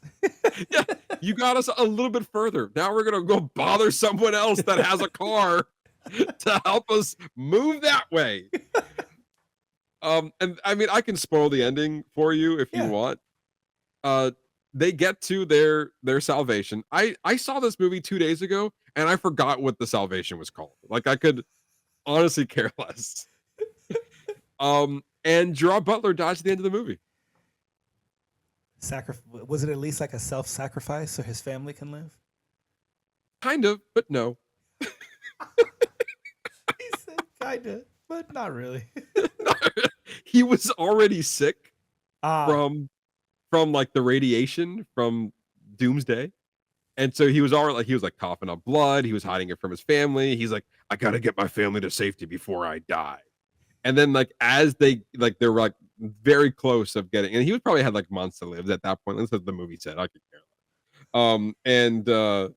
So then like they're in a bus, and then like people try to raid the bus, other people, and then he gets shot in the process. And so then you know, they kill the people who try to raid the bus. The bus gets to their final destination. Sure enough, salvation was there, and he's like, I got my family here, and that's it. You made it. He made it. The end. The end. And I was like, but is it really though? Because we don't need this. We don't need this at all. Like, this movie did not need to happen. Like, we could have saved a lot of money, a lot of time. And I guess I was a sucker who saw 90 minutes. I can do 90 minutes of that. And yeah, I got fooled. Fooled me once. Real good. They got you real good. Got me real good.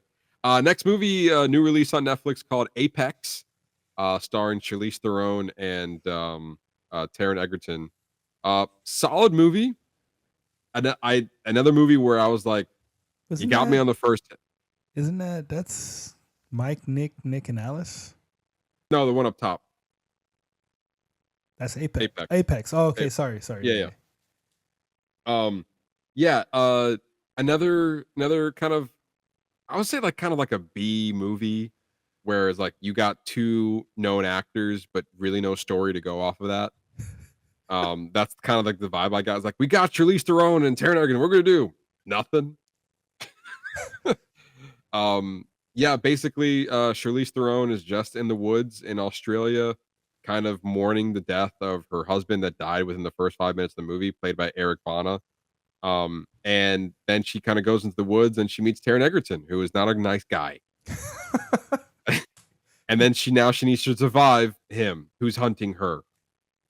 Oh. Yes. And then it takes a very dark turn at some point in the movie. And I was like, oh, I was on board with him hunting her and her surviving. I was not on board with the second half of this movie.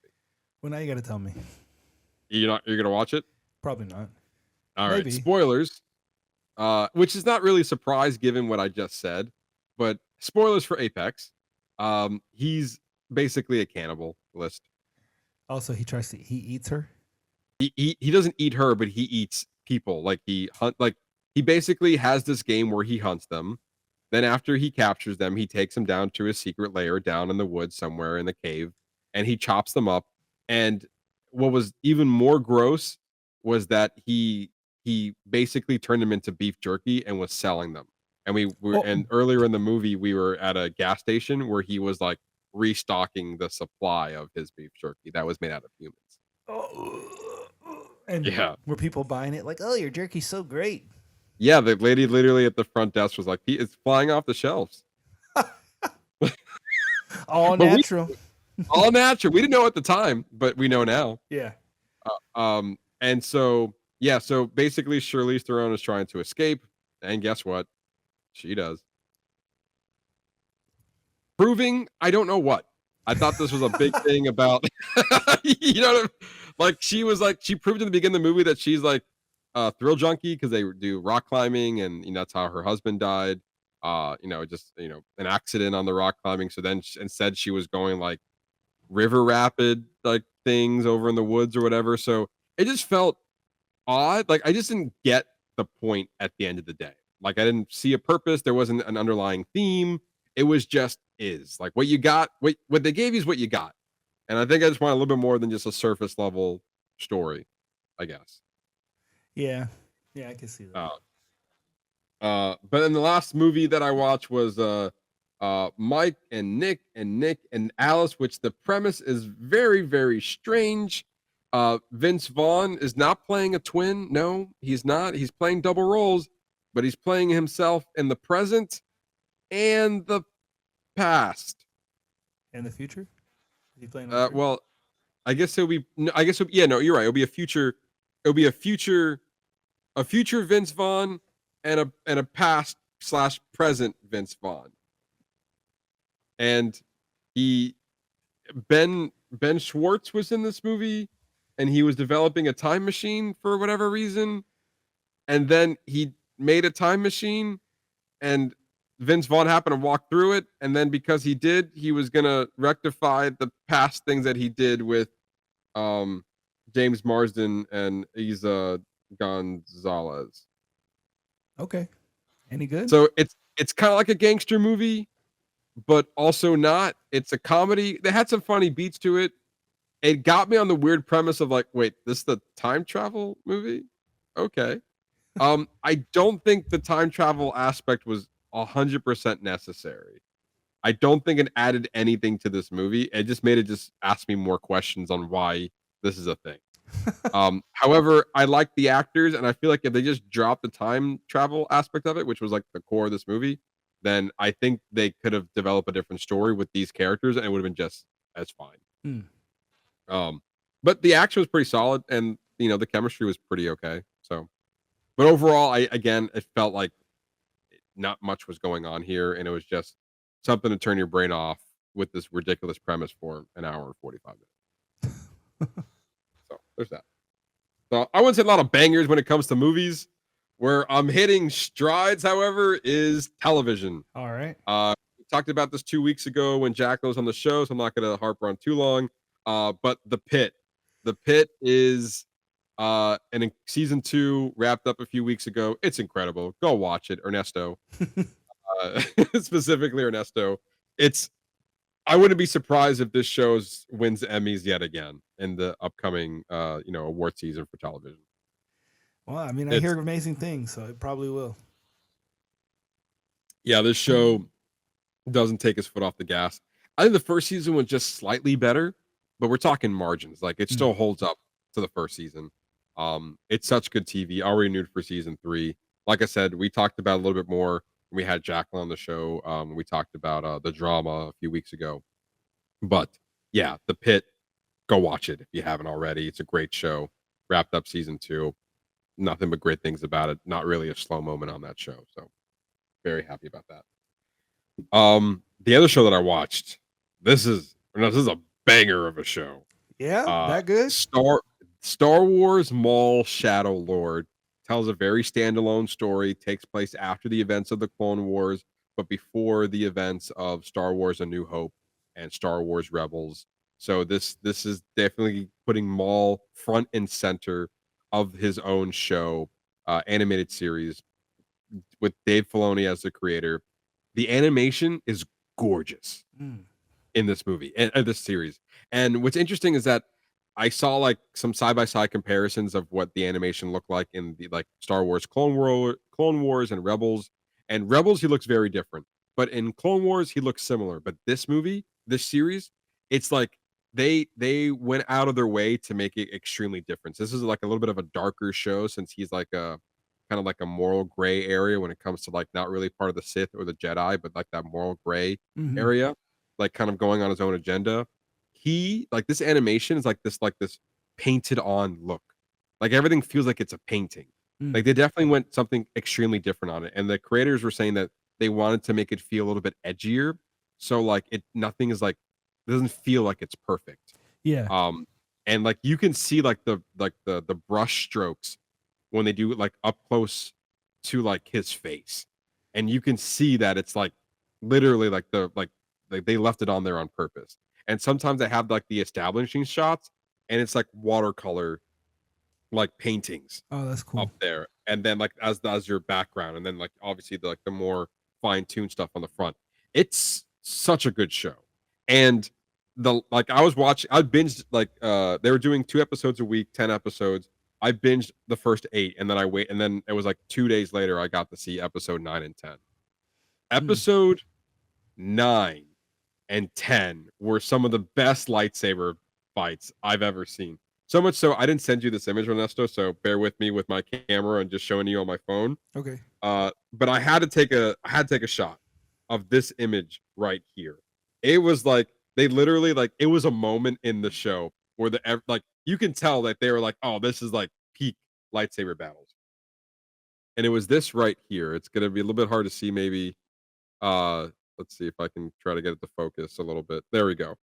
And it's like 4 people, or 5 people doing in a lightsaber battle, 3 on 2, with Darth Maul and the other 2 having dual lightsabers. And they just literally like were all like as in the middle of the fight, you have this break where like they're all deflecting each one of their lightsabers, and it was just like, oh my god, holy shit, this is badass. Okay. Star Wars lightsaber fights. It was so good. And then I'm not sure if you're gonna watch it. Spoilers for the end of Star Wars Darth Maul season 1. But all of a sudden, end of episode 9, right? Shit's happening, right? All of a sudden you hear and you're like, "Oh shit. They put Darth Vader in this motherfucker." And the fight between him and Maul, crazy. Oh shit. Like he doesn't speak at all like Darth Maul. Darth Vader. All you hear is and he is such like a hard, like he is like he's giving them a run for their money. The whole like last episode is just like the climax of like talk about payoff like in this show. Like they were telling an original story. We were building up to like, and we had some great lightsaber battles between like the rest of the show, but we talk about like the last 2 episodes giving you all like the payoff from what was going on. And then this motherfucker shows up and just he's like, "You think I was a badass at the end of Rogue One? Hold my beer." Like they're showcasing how much of a badass Darth Vader was within this time, because the movies like New Hope, Empire Strikes Back, and Return of the Jedi doesn't really showcase the force that he can bring, like a threat that he really was. These newer projects are definitely doing a better job at that, obviously, and that's not their fault. It's just how we've evolved with the storytelling in this. Yeah. But like just to see those two iconic, more or less villains go at it was so satisfying. Already renewed for a season 2, pretty solid story, and characters that they killed off a lot of characters in this series, so like it had stakes to it as well. And it was basically, this whole series was about Darth Maul and his hunt for a new apprentice, so he can take down the Empire. It's really good, really very, very happy with overall. And you can see a little bit of the animation here, Ernesto, within the title of it. So like it's very similar to that. Also, you can kind of see it in the lightsaber. See how it's like coming off of the lightsaber like that? Yeah. So yeah, very happy with this show. And animation just keeps on getting good, because Invincible season 4, Ernesto, this is a show I do not want to spoil for anybody. Like, we're in season 4. I will say this. Season 1 is peak. Season 2 was a huge downgrade from season 1. Season 3, we brought it back up a little bit. I enjoyed season 3. Season 4 is full on payoff from the events that we've been happening so far. Dang. All right. Like okay. the build up to what end up being season 4, the fights, like it's brutal. The storytelling is compelling. The ending is like, holy shit. Like, I can't wait for season 5. Oh, okay. All right. So, I guess I got to get back on it.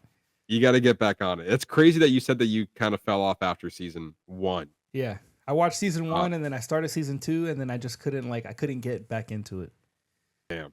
Yeah, I mean, it's like I said, season 2 is a little bit a tough pill to swallow. I was not a big fan of season 2, but I think they corrected a little bit in season 3, especially season 3. The ending was crazy. Like, okay, like half of season 3 was pretty good. Like, let's get ramped up to season 4, and then from there, I feel like from the ending of season 3 into season 4, it just never take its foot off the gas. So, all right, highly recommend if you are like Ernesto and step off of Invincible.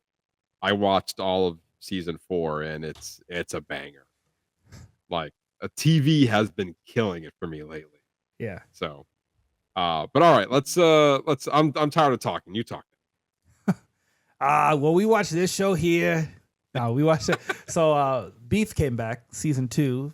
This season we've got Kaylee Spaney, Oscar Isaac. I can't remember the lady who plays his wife.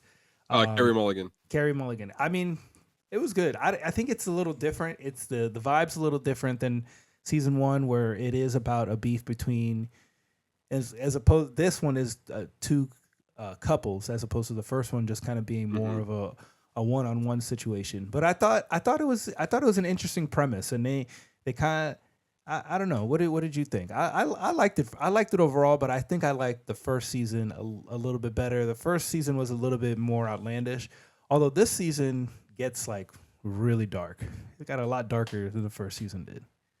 Yeah, I will say season 2 doesn't touch season 1. No, no, Like no. season 1 was way better, and what I liked really a lot about season 1 was like you had like this really small like Incident. situation that Yeah. happened, incident that just escalated exponentially for no reason. And thus the title beef. Like you just having beef with somebody. This is a different what's the word? A different term of the word beef. Yeah. Like instead of beef with a stranger, it's beef within your spouse. Or beef with And you have coworkers. beef with coworkers, beef with The the boss. term has shifted a little bit. And so you have Oscar Isaac and Carrie Mulligan, who's been married for a long time and are on the brink of getting a divorce. And we Ernesto and I have both seen the full season of season 2. And so ultimately, spoilers, they do get a divorce. And then you have Charles Melton and Kaylee Spaney, who's playing this new-ish couple. They've been dating for 2 years, newly Engaged. engaged. Thank you. And they think they're the perfect couple, or like they'll never fight. Like they're like very content until shit happens in their life.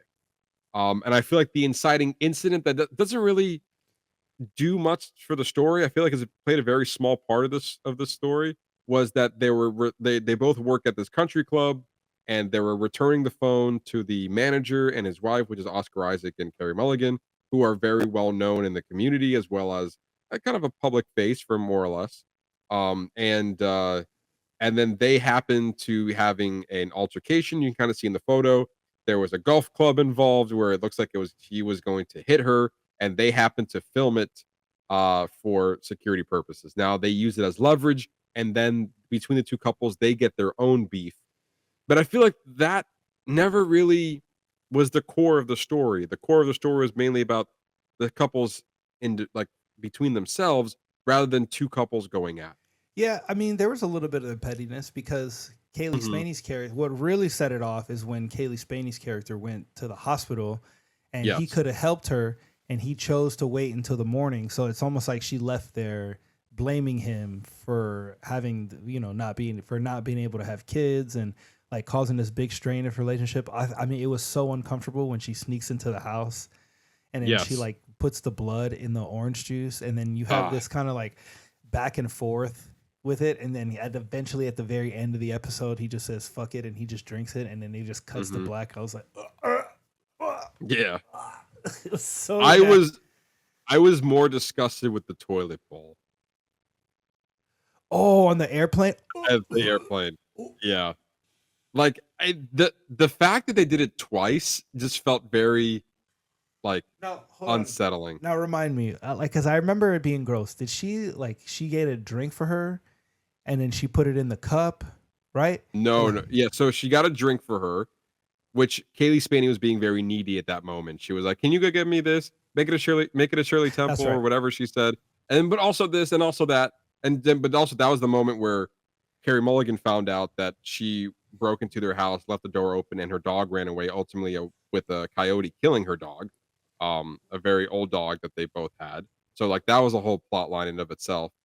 So Carrie Mulligan was getting revenge on her by getting her the drink, going to the bathroom, literally wiping the edge of the toilet bowl, or basically the rim and everything around it, and then literally from like with toilet paper, and then dipping it in the drink.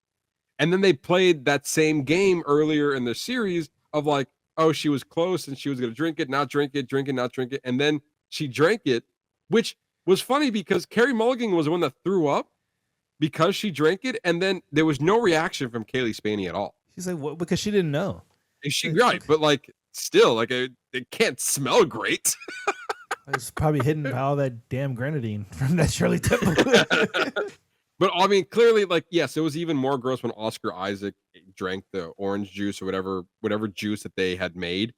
I mean, you would not have known that at all once you mix it in there. So even more gross. But it also was kind of funny in a way that like they had that rough day. He picks up the glass, he puts it down the sink. Okay, Yeah. he didn't drink it. Then ultimately just opens up the fridge and takes the jug and chugs it. Yeah. Like I don't understand the gross factor.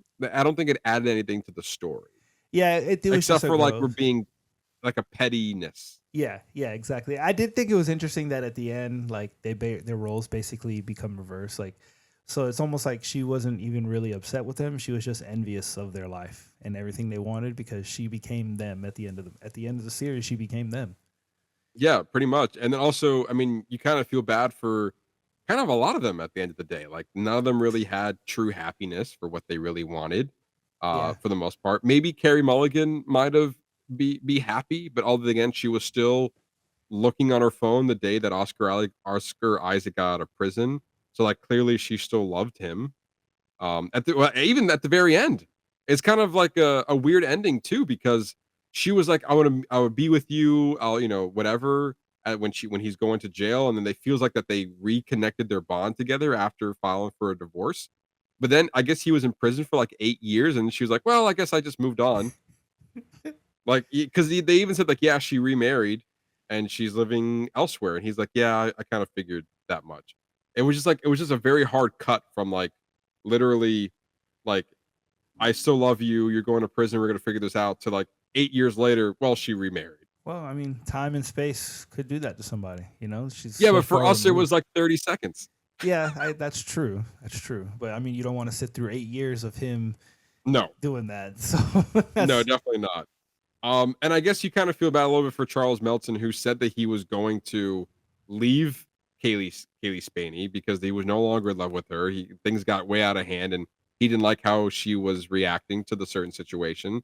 He felt like he was in love with somebody else, which was never, he was just kind of attached to the first love or the first woman he saw, which happened to be the assistant to the owner of the country club. hmm And I feel like they alluded that something happened, but we never got a confirmation that if they actually like slept together or not, or he cheated on her, even though he repeatedly said that he never cheated on her. Yeah, I don't think he did, or it's left open on purpose, Yes. open to interpretation on purpose.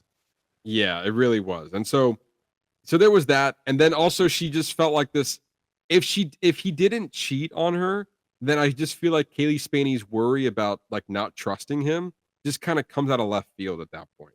Yeah. Because she wasn't there for that moment. So why would you be paranoid all of a sudden? Mm. Just because some other girl is just happened to be talking to your fiance more for work reasons? Like, I don't know. That just felt kind of off for me a little bit. And I think the overall like the Korean mob is after them. I feel like that storyline never really landed for me either. Mm. It was just kind I of just thrown in.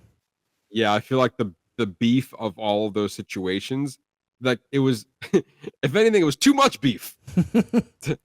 Like I feel like I would have been much happier if it was like it was between two couples fighting, like with one couple fighting another couple. I think if you just kept it as simple as the first season, where it's like two people who just had beef with each other, and it just escalated from there. Mm. And I feel like if you just gave us that within a couple setting, then I feel like that's kind of what we wanted. But then you escalated it with like, well, not only are they fighting with another couple, but they're fighting within themselves Yeah. and within their marriage and within their relationships. And they were trying to have themes about that. And then not only are we going to throw that in the mix, we're going to have this Korean mob after your ass as Yeah. well. And you're like, what? And then the instructor's going to randomly die, and then we're just never going to reference it again. Yes, pretty much. So like, it wasn't bad. No, it's just not as good as the first season. Pretty much. No, I still enjoyed it. Like, I Yeah. think this group of actors like were great to watch. Yeah. But yeah, ultimately just didn't compare. Like, it was a completely different show. I would watch another season. Yeah, I would If have this- to see. I would want to see what the season's going to be about before I would commit. You know, like if it's Yeah. going to be more like season 1, or are we going to go do or season 2, or just kind of go like a completely different route. Mm-hmm. Yeah, but overall, I was. What would you give this? Probably a 3. It's a solid 3. Yeah, I can meet you there. Yeah, it's not that. I can agree with the 3. All right. If like the first one was like a 4.5, I guess. Yeah. Then this. Yeah. Yeah, Yeah. That sounds. but I know we had an issue with the ending of season 1. Yes. Yeah. But Yeah. but it was over. But it was better overall leading up to that moment. Yes, agreed. All right. And the last show we're going to be talking about is Daredevil Born Again Season 2. Ernesto, I'm very, very curious of your initial thoughts of the season as a whole. Okay, so I think it started strong. It kind of dipped down in the middle, and then it just kind of went off the rails. Like at the end, like it just went fucking ape shit crazy at the end. Like particularly, my one issue I have with the season is at the very end when Kingpin basically goes fucking crazy. Like, and he's in, like he walks out, he says boo, and then he just starts mass murdering people like crazy. I mean, what a wild scene. All these people running for their lives. Like you get to see like his actual like superhero strength. Like it breaks this person's back. He like smashes this person's skull in. He's just like fucking people up left and he's got like the all white suit and he's got blood splatter all over it. And then we get this crazy scene where like everybody rushes the stairs and he's like throwing people off until they just beat the shit out of him. And Daredevil's like, take the deal. And then he takes the deal and he fucks off to some island. It's like, did you just forget that he just mass murdered? There's like 30 people back there that are just like there's a trail of bodies leading to where he's standing right now. And he's got all their blood. And there are people just dead everywhere from that he killed with his bare hands. But you know what? Take the deal, Kingpin. To me, that was like, get the fuck out. I like, there are certain things that I like, but to me, like at the end, it's like, what happened? And also, wasn't Luke Cage supposed to be in the season? Like I thought I heard him. Maybe I read it wrong. I thought I heard him told that he was in the season, not just like this cameo at the very, very end. No, he sucks at keeping it a secret because he's been posting on social media. They're like, filming season 3. I'm here. I'm here. So maybe that was part of it, but it was announced basically like in those photos that like him and Iron Fist, the actor who played Iron Fist in the Netflix series, are coming back for season 3. So they're bringing the Defenders back again. But it was only like the big news for season 2 was Jessica Jones. Which I'll get to her. She was kind of in it, but like not really. And my only other gripe is that okay, like at the end of Daredevil Born Again season 1, Punisher gets captured, right? Like we go through this whole scene, we watch him get captured, and then so not at any point during this season do we get any explanation of what happened to him. He's just fucking missing. Yeah, at the end credit of season 1, he escapes. Oh, I must have missed that. I was like, isn't he still fucking captured? Like, how the fuck does he get out? Like, is that I'm sitting here thinking, like, is a special presentation going to give us that? Or like, is that going to be explained in Far From Home? Like, what are we doing? I think, if I'm not mistaken, the special presentation, which is tomorrow? Yeah, it's coming out. Oh, shit. I didn't realize it was tomorrow. Yeah, it's tomorrow. I got something to watch. It replaces because the season finale of Daredevil was last Tuesday, so they're just like, we'll give you something else Daredevil related on the next Tuesday.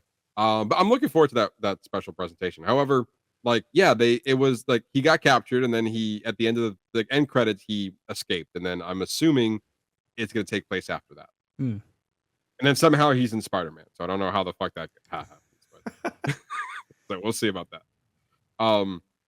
But to your point, I do agree with you that like there was no justice for Kingpin's actions. You like, I feel like before you murdered all those people, yeah, sure, take the deal, sure.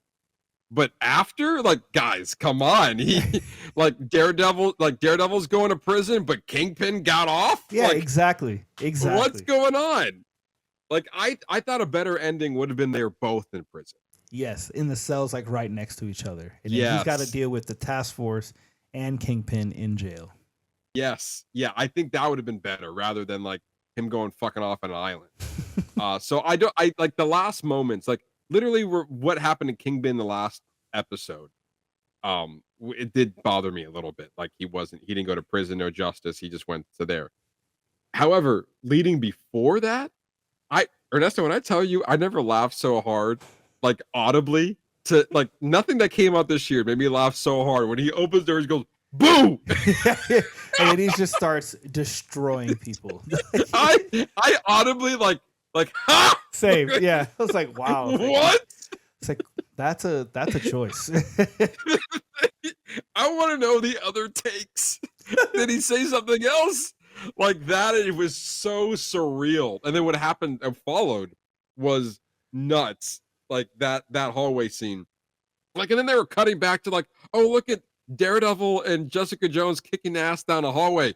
Fuck that scene. Go back to this man. Yeah. He is mauling people left and right who are protesters who are like, wait, no. And then he's like, fuck you. Breaking back. He punches people and you just see their heads smash on the wall. Like he just knocks them back into through the door. He literally picks a guy up and like hits him on like a wall support and just like breaks his back across it. Like, and the wall was destroyed. Yeah, exactly. The wall was destroyed. However, that whole episode, minus the last like 5 minutes with Kingpin, I had my issues with the second season. I really did. You said the first couple of episodes were strong.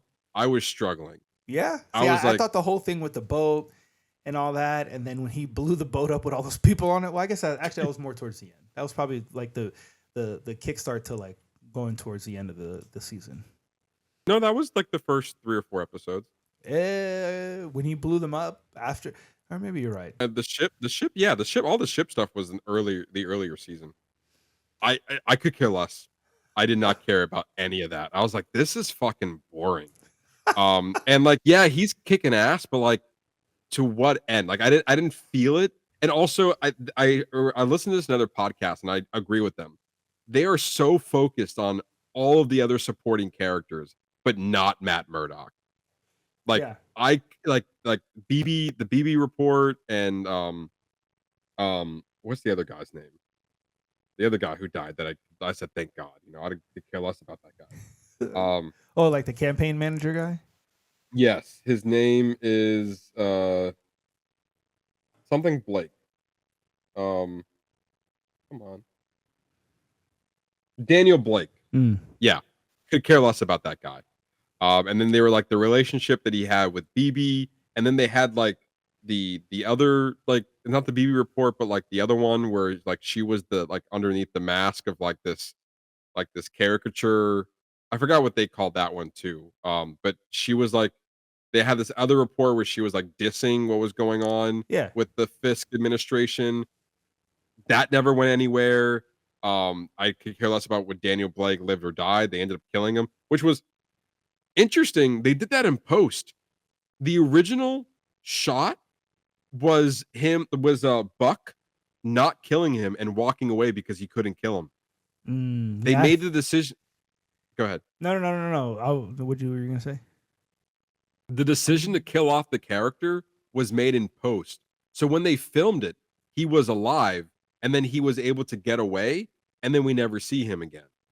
Because it was already reported that Daniel, the actor Michael Gandolfini, was not returning for a 3rd season anyway. So they filmed it as if, you know, he kind of just ran away, presumably with BB. I don't know, or maybe he just like fucked off or whatever. But then in post, they said it was going to be better for the story if they killed him. So some of the actors didn't even know that they killed him off. Oh shit! Until they saw it on Disney Plus. Like, oh, he's dead. Like, yeah. But I agree. I think it works better with him dying. It adds more weight for BB to come out at the end as that she's the one who's behind the mask. 100%. But also, I just feel like when even that reveal, like, it didn't matter. Like the stakes that were happening around the city doesn't matter. Like the White Tiger stuff doesn't matter. Like what the like therapist turning into Muse I don't care less. Like to be fair, and I don't like the only people I care about is Deadpool. Sorry, well, Deadpool, yes, but is Daredevil, Kingpin, Bullseye. That is it. And I mean, the Bullseye diner scene is pretty good. Solid. So good. Like, you gave him that moment was fantastic. I'll give them credit. The fact that they killed off Vanessa, I give them props for.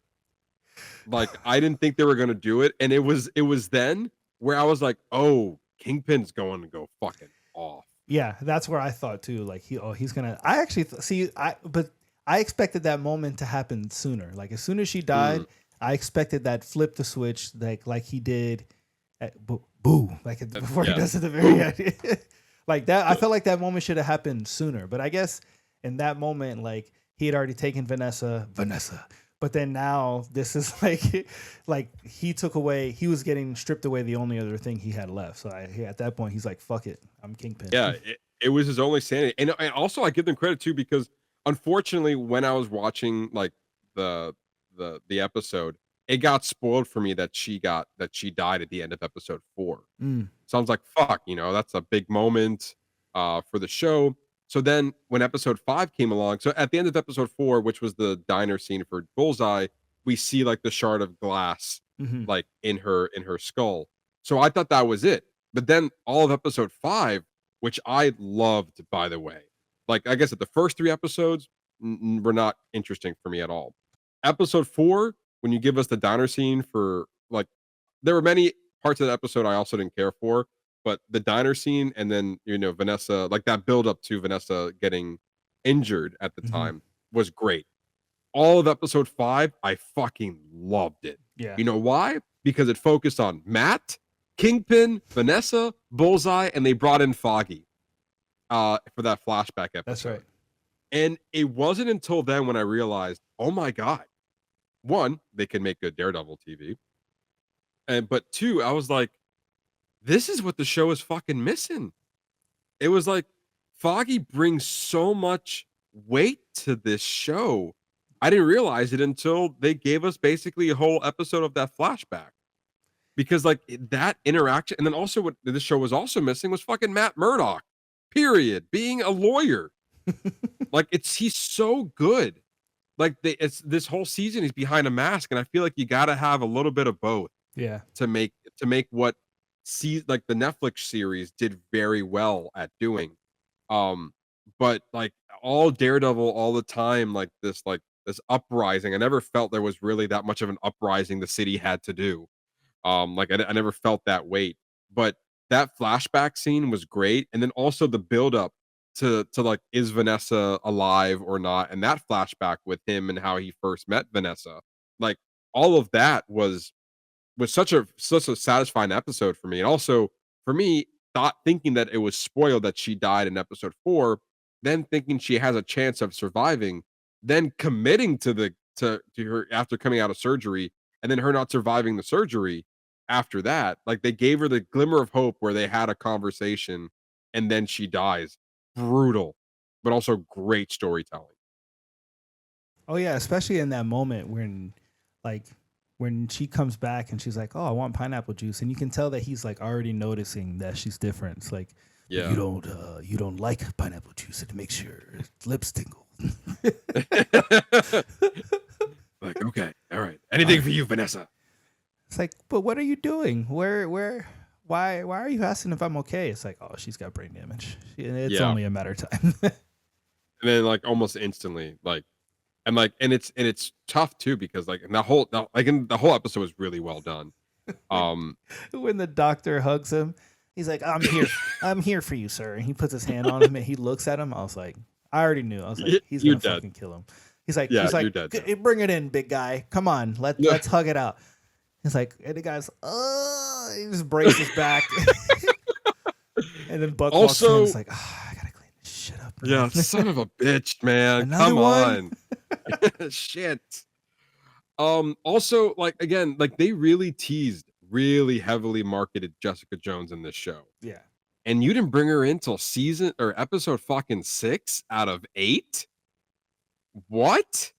Yeah. Like what a letdown. I know a lot of people are like, "Oh, Jessica Jones being a badass when like coming back into the fold, being a badass." Is like, Not sure. really. She had one badass scene, not really, and you kind of just threw her in there. Like her inclusion to this season was nothing. Yeah. Offered zero things to the plot of this show. Unfortunately, Matthew Lillard felt like he was going to be a big contributor, especially like going toe to toe with Kingpin at the beginning of the season, and then he was like, "Ah, shucks, yeah, you fooled me, Wilson Fisk." Like, how dare you? And I thought he was gonna be like I know more than you type of deal. Like, oh, you like because at the very beginning, he's like, oh, you can't even like. I'm worried about the world, big man. Like you like, and you're just worried about your city. Like, I got so many things I got to worry about. Like, I just need you to do your job. I feel like at the beginning he made Wilson Fisk feel so small, but then the roles reverse, and it's like, who is this guy? Yeah. So a little bit disappointed with the direction they made Matthew Litter, but nothing of his performance. His performance looks like a lot of fun. Yeah. Like he was having a good time there.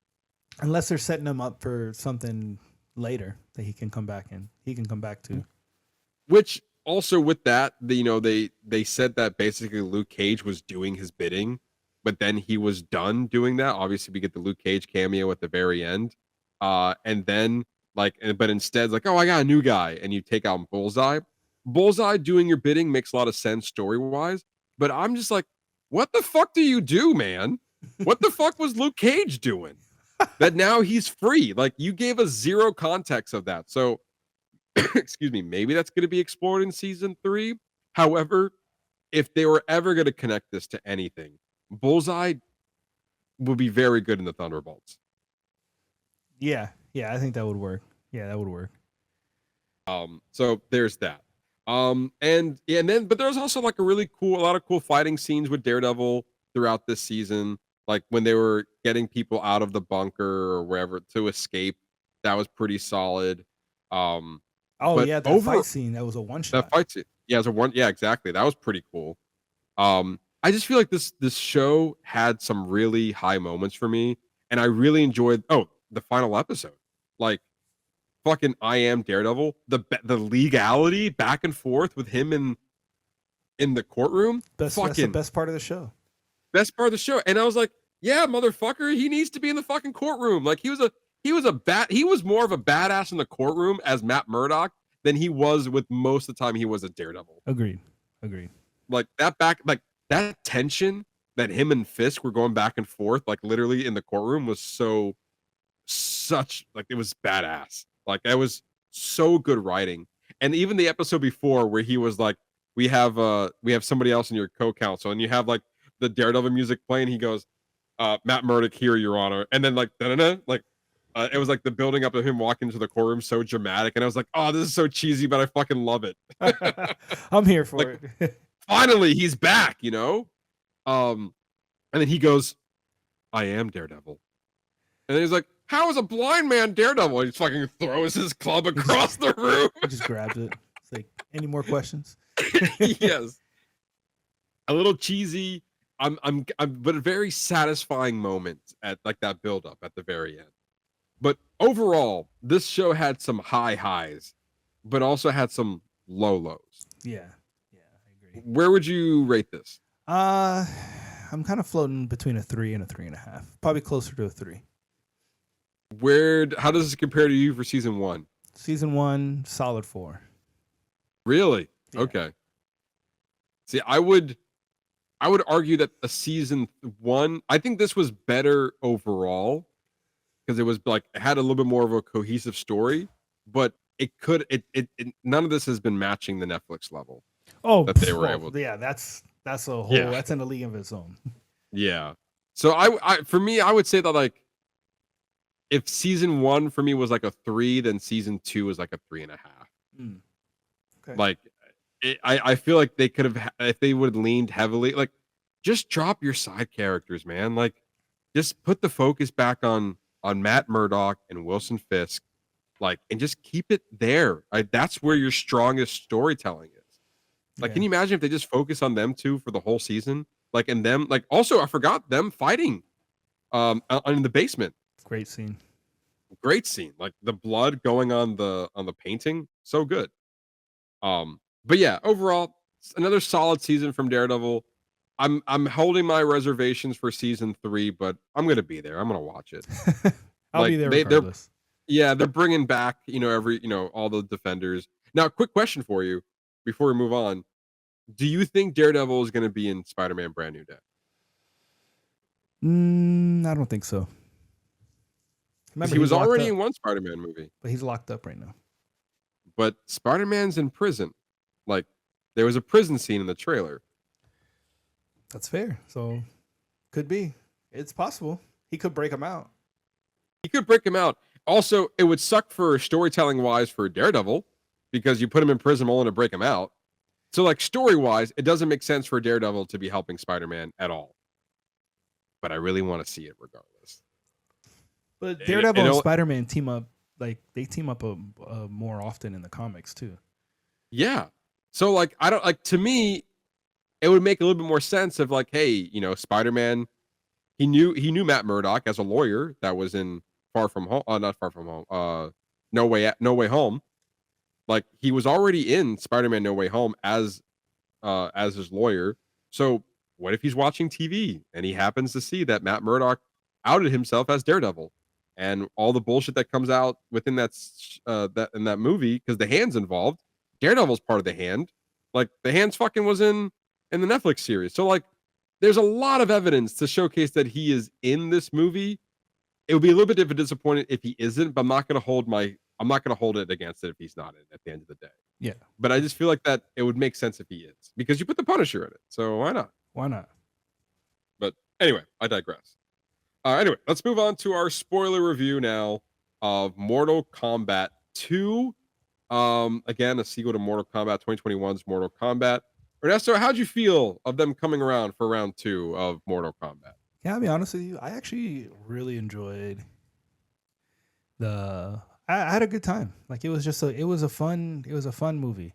Like, first impression, overall vibe, fairly simple plot. You have the Earth realm versus the Outworld, and we're coming back. We're finally getting the tournament, because in the first one, we actually never even go to the tournament. This one's got a lot of the same. It's got a lot of brutal fights. Like, you get some of the fatalities, like just Mortal Kombat fighting, like, all over. But, like, what really sold it is you have Josh Lawson as Kano. It's like, just like, he was just a welcome break, like a breath of fresh air, like, with his jokes with the Necromancer. He called him, like, Voldemort's nutsack, or he called him Pennywise. Or it's like, he made a comment about, like, if putting more makeup on, and, like, just shit about his eye. To me, it just worked. Like, anytime Kano was on screen, like, him as Kano, like, and Johnny Cage. And Johnny Cage was the same way. Like, I just love the quippiness that they kind of brought to it, because it kind of broke up the plot a little bit, because the plot's fairly simple. Yeah, I think that's, again, my main issue with this movie is the plot itself. I'm not expecting like rich storytelling. Don't get me wrong. I mean, I know what I signed up for. But I just want a little bit more in those fights, like a little bit more, I guess, stakes involved. And I guess that for me, that involves I care about these characters. And at the end of the day, I don't care about these characters. I don't think these movies gave me any reason to care about these characters. Well, I mean, so much so that the main character for the first film just gets annihilated. Like we get all this build up with him getting his Arcana and, like, learning who his powers are and how he's going to be this great warrior, and that he's a descendant of Scorpion, and then he just gets his face smashed in. But, I mean, they did mention that death is not the end, so. Like, numerous times. Yes. Like, we saw people come back from the dead. Yeah. Like, Kung Lao, he died in the first movie, and he came back in this one. Same as Sub-Zero, although Sub-Zero looked fucking badass as, like, this, like, smoke shadow version of himself, where he, like, split himself in two. I thought it was pretty cool. It was pretty cool. I was expecting the icicles, but I guess that never happened. The icicles. Yeah. But that's fine. Like, the story wise of them coming back made zero sense to me. Like, I feel like the part of my brain just needs to literally turn off the plot, because there wasn't really any. No. Like, there was just so much chaos happening within this movie. And I was just like, I don't know, I'm done trying to follow. Just give me the next action set piece, I guess. But then when they do give you story, like, the bulk of the story was given in the prologue, which was for is it Katana? Yeah. Katana and Jade, and they're with Lord Raiden. Like, Lord Raiden, kind of took over her town, city, whatever, and basically adopted, like, Katana, and then had Jade basically be her bodyguard. But no, and Shao kind of Kahn. raised her. No, Shao Kahn did that. bad guy. Oh, my bad. I apologize. Yeah, you're right. Shakman. Yeah, and then they have Um, like this massive fight scene at the end, and then Yes. she shoves her fans into his head, and then he just kind of like takes a couple layers off. Like, I don't know what's the best way to explain that. I mean, Yeah, that was pretty cool to watch though. Yeah, I feel like that was like the only emotional story beats that this movie offered. Yeah, Like at all. at all. Yeah. Other than that, it was like we have to fight.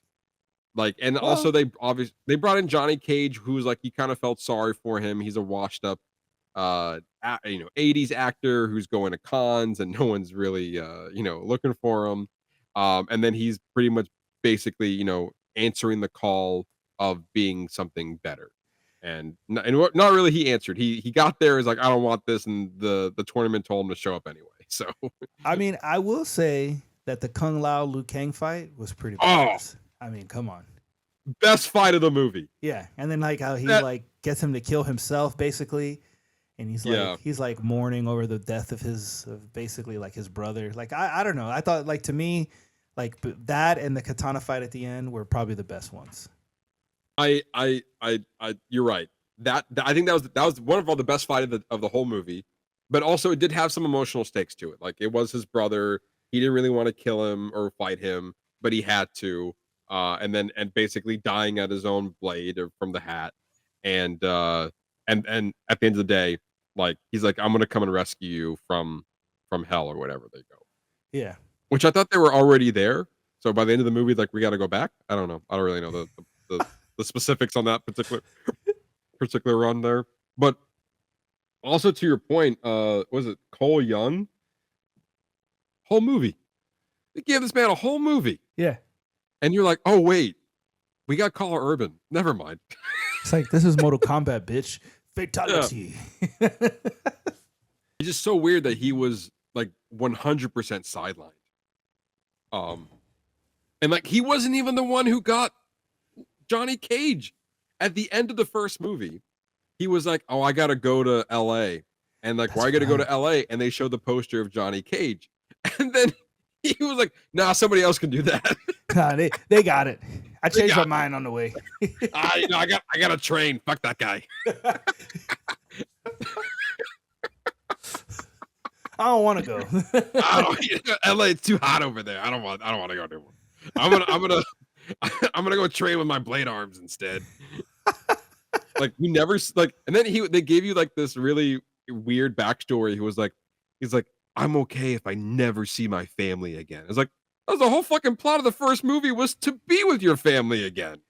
And they're like, oh, I will die for this tournament because I know I will save my world. Like, all right, you definitely drank the Kool-Aid a little bit. And Just a now little you're bit. dead. And now you're dead, yeah. But also, when you're going up against Big Man, there's no way he was coming out of there alive. I mean, come on. And then I like how he just like he thinks he gets him and he just reheals. And then he Yes. as soon as he falls on the floor, he's like, is he gonna move out of the way? Nope. Smashes his head. And then he just pushes him into the vat of acid. It's like, okay. It was cool set pieces. Again, back to Cao Lao and Liu Kang. what's his name? Liu Kang, yeah. Like the visuals in that scene was awesome. Like it definitely felt and looked like a fighting arena. Yeah. Less so with what's her name? Sonya. That setting didn't really, Sonya Blade, yeah. That setting didn't really feel like Mortal Kombat to me, but the other ones very much did. Yeah. I totally, I get that. And we had a great experience because when I took the kids, with my older two, we it wasn't a 40X, but it's a Cinemark D box, so it's like anytime there's a fight scene or anything's happening, it like the seat starts moving. It's like, oh, this is kind of fun. Yeah, you're moving quite a bit. Yeah. I've never been to a D box before, but yeah, I know from a 40X experience, you're moving in those seats. Yeah, exactly. And then also you also have another character who kind of had kind of pushed to the sidelines a little bit with what's his name, Jax, yes. Well, he Like, dies. He did. Yeah, you talking about robot arm? The guy with the robot arms. He didn't die, did he? Yeah. I missed that part. Yeah, when they're fighting him in the throne room, he takes his like hammer thing. Oh, you're right. He Yes. takes one arm off and beats him with it, breaks the other one, and then takes his like sledgehammer thing and takes a pointed end and like puts it through his neck. You're right. He technically died twice because he kind of almost died in the first movie too. So Yeah, that's true. yeah, he's not really having some good luck with his little robot arms. But we were talking before we started recording. We both had rewatched the first movie since it was 5 years since we both have seen the first movie, and it was better than what I remembered. It was definitely. I think we both agreed it was definitely better on a second watch. Yeah, I mean the movie's a fun time. Like it's a good turn Yeah. your brain off and just kind of enjoy what's happening on screen. Like, and I feel Yeah. that sentiment translates to this one as well. I mean, even with Yeah. like the Baraka fight with Johnny Cage. Like, Yes, the Bronco, that was silly. It was That- fun. it was more silly than I thought it was going to be. Literally, they're just doing this arm thing and they do this slow motion. He's like, "Oh my god, look at him, he's a genius." And then like Johnny fucking Cage. yeah. Like I feel like the humor, aside from Kano, didn't really land with anybody else, in my opinion. Like he was the sole person who was giving all the jokes and the levity. Johnny Cage was also doing that, but you know, uh, I don't know. I guess maybe I'm just used to Carl Urban as the boys as Butcher, because he's not the comic relief, but he did a fine job. It was like I like Carl Urban as Johnny Cage. I think it was like a really good role for him. Oh, he was great. And did you even catch his little Lord of the Rings joke when they're No, I didn't when they're in catch the it. underworld? He's like one ring to rule them all or something like that. He made some kind of quip about it in that during that end. I missed it. But I think overall, I think this was better than the first movie. Like I think Yes. upon a second rewatch, this first movie definitely was better than the first time we watched it 5 years ago. However, I think they learned from some of the failures or some of the flaws, not failures, but the flaws from the first movie, and just gave us like at the very least a tournament. Like I remember watching the first movie at the time and thinking like, wow, we go through all of this and we didn't even get to the tournament part of it. So I think this is very much the payoff Yes. of the first movie of like now we're finally in the tournament aspect of it. And now we're just constantly getting brutal kills. And it very much feels like this is the movie that the fans probably were looking for. Yeah, exactly. Well, Overall. I'm excited to see whatever they come up next. Yeah, I mean, they definitely teased for a 3. As we talk about the box office, it didn't make waves. It funny enough, it actually did not even premiere at number 1. It came behind. It was neck and neck for a little bit, but don't mess with The Devil's Wear Prada 2. Don't mess with Meryl Streep. She came out with a $77 million opening weekend, and at the second weekend they had $43 million, which was over Mortal Kombat 2, which only opened to $40 million. That's right. So very interesting to see that like not even like the Mortal Kombat fans could beat Meryl Streep and their fandom of Devil Wears Prada 2. Just found that very interesting. And I don't know if the first movie had, the not the failures, but like because it opened up during the the height of the pandemic and there was dual release system. I don't know if that had anything to do with it as far as like it wasn't enough to bring people into the theater for it, but interesting nonetheless. But the movie had a budget of $80 million. At the time of the recording, the movie opened to $40 million domestically, $23 million internationally, with a grand total of $63 million worldwide. This is coming off of opening weekend. We're literally recording this the Monday after it opened. So this could grow. However, it's not boding well that it wasn't higher than probably anticipated to see if it can recoup back its $80 budget. Yeah, I'll have to see what the second weekend. But I think it's a fun time. I think word of Yeah. mouth. I think it's gonna get out there, and I think we'll see this movie kind of come around. Yeah, and compared to the first movie, it had a budget of $55 million with a worldwide gross of $84.4 million. And mind you, again, this had a simultaneous release with theaters and on HBO Max. So the creators and the studio gave it enough where it's like, okay, budget of 55, it made 84 worldwide, not breaking the bank, but I think it understood the situation that they were in. So they gave it another chance. They gave it more money. They hired they got Carl Urban to basically be like your headliner for this movie. And already within the first weekend, it got $63 million worldwide. So I think it's definitely going to clear the $100 million mark. I don't know how much further we're going to get from that, especially that it doesn't really have that much competition this week. So I think it has, some room to kind of grow there, which then the next week that follows is The Mandalorian Grogu, which is probably going to make a decent amount of money. Even though reports are saying for that movie, it's pretty low, but even with that, it's not going to compare. It's not the same audience as Mortal Kombat 2. At least I don't think it is. Yeah. So very interested to see where this kind of ends up in the summer blockbuster season, as we are very much in the full height of it now. Yeah. But final thoughts and your 5-star rating on Mortal Kombat 2. All right. So I mean, this movie is like pure fan service. It kind of like you were saying, it is definitely better than the first one. I mean, Kano and Johnny Cage, I mean, they're the comedy of this movie. They kind of break it up and they help digest the movie a little bit, the simple plot a little bit easier with their kind of one-liners and their quips. Like it wasn't overdone. It was an actual like added. I felt like it was an added value to the film. But lots of gore. I mean, a lot of cool fight scenes. The Kung Lao Liu Kang scene was one to watch.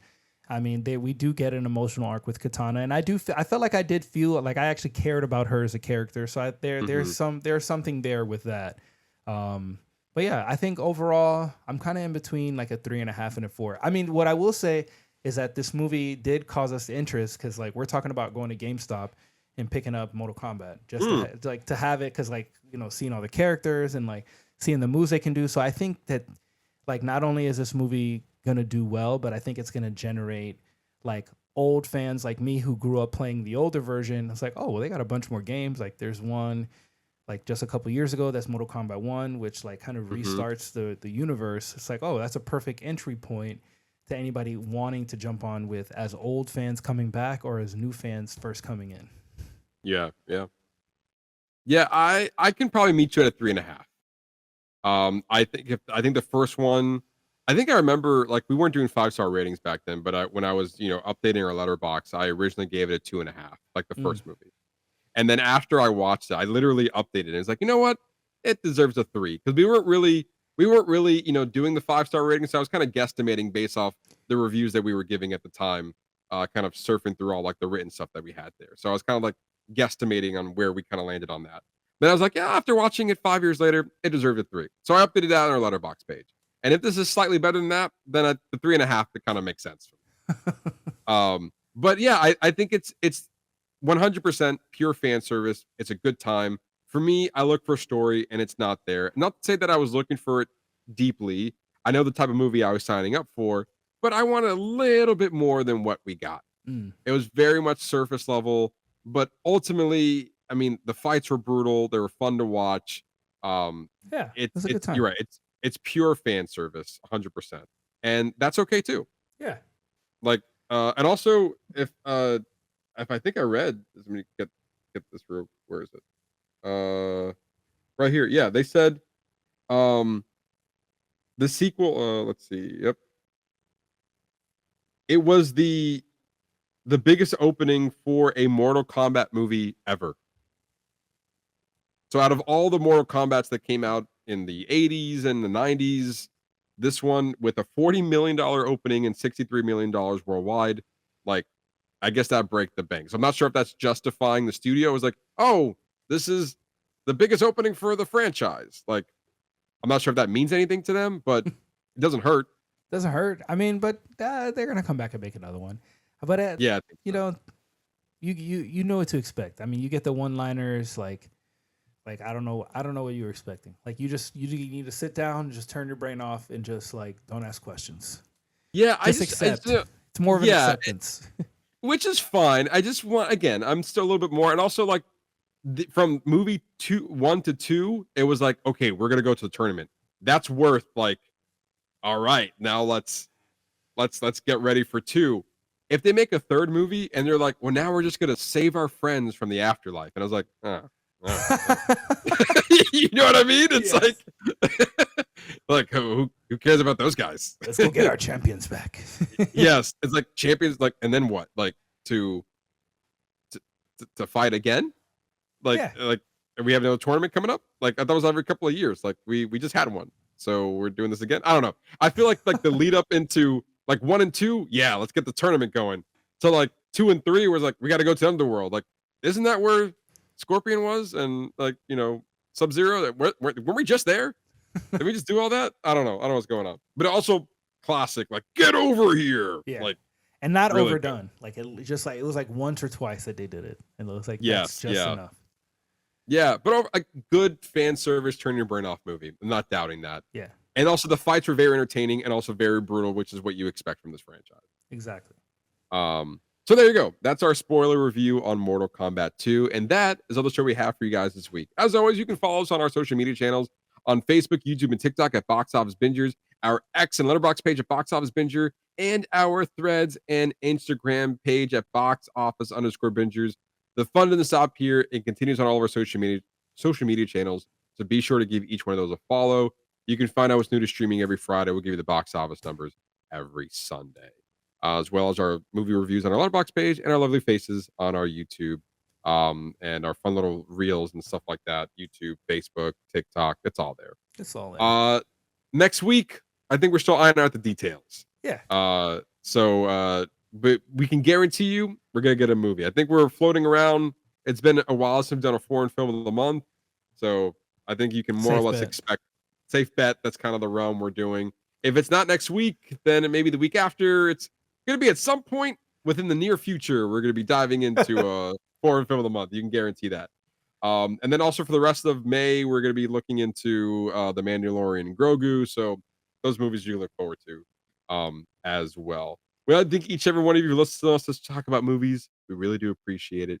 Come back next week for more movie fun. Are you okay? None of that made sense.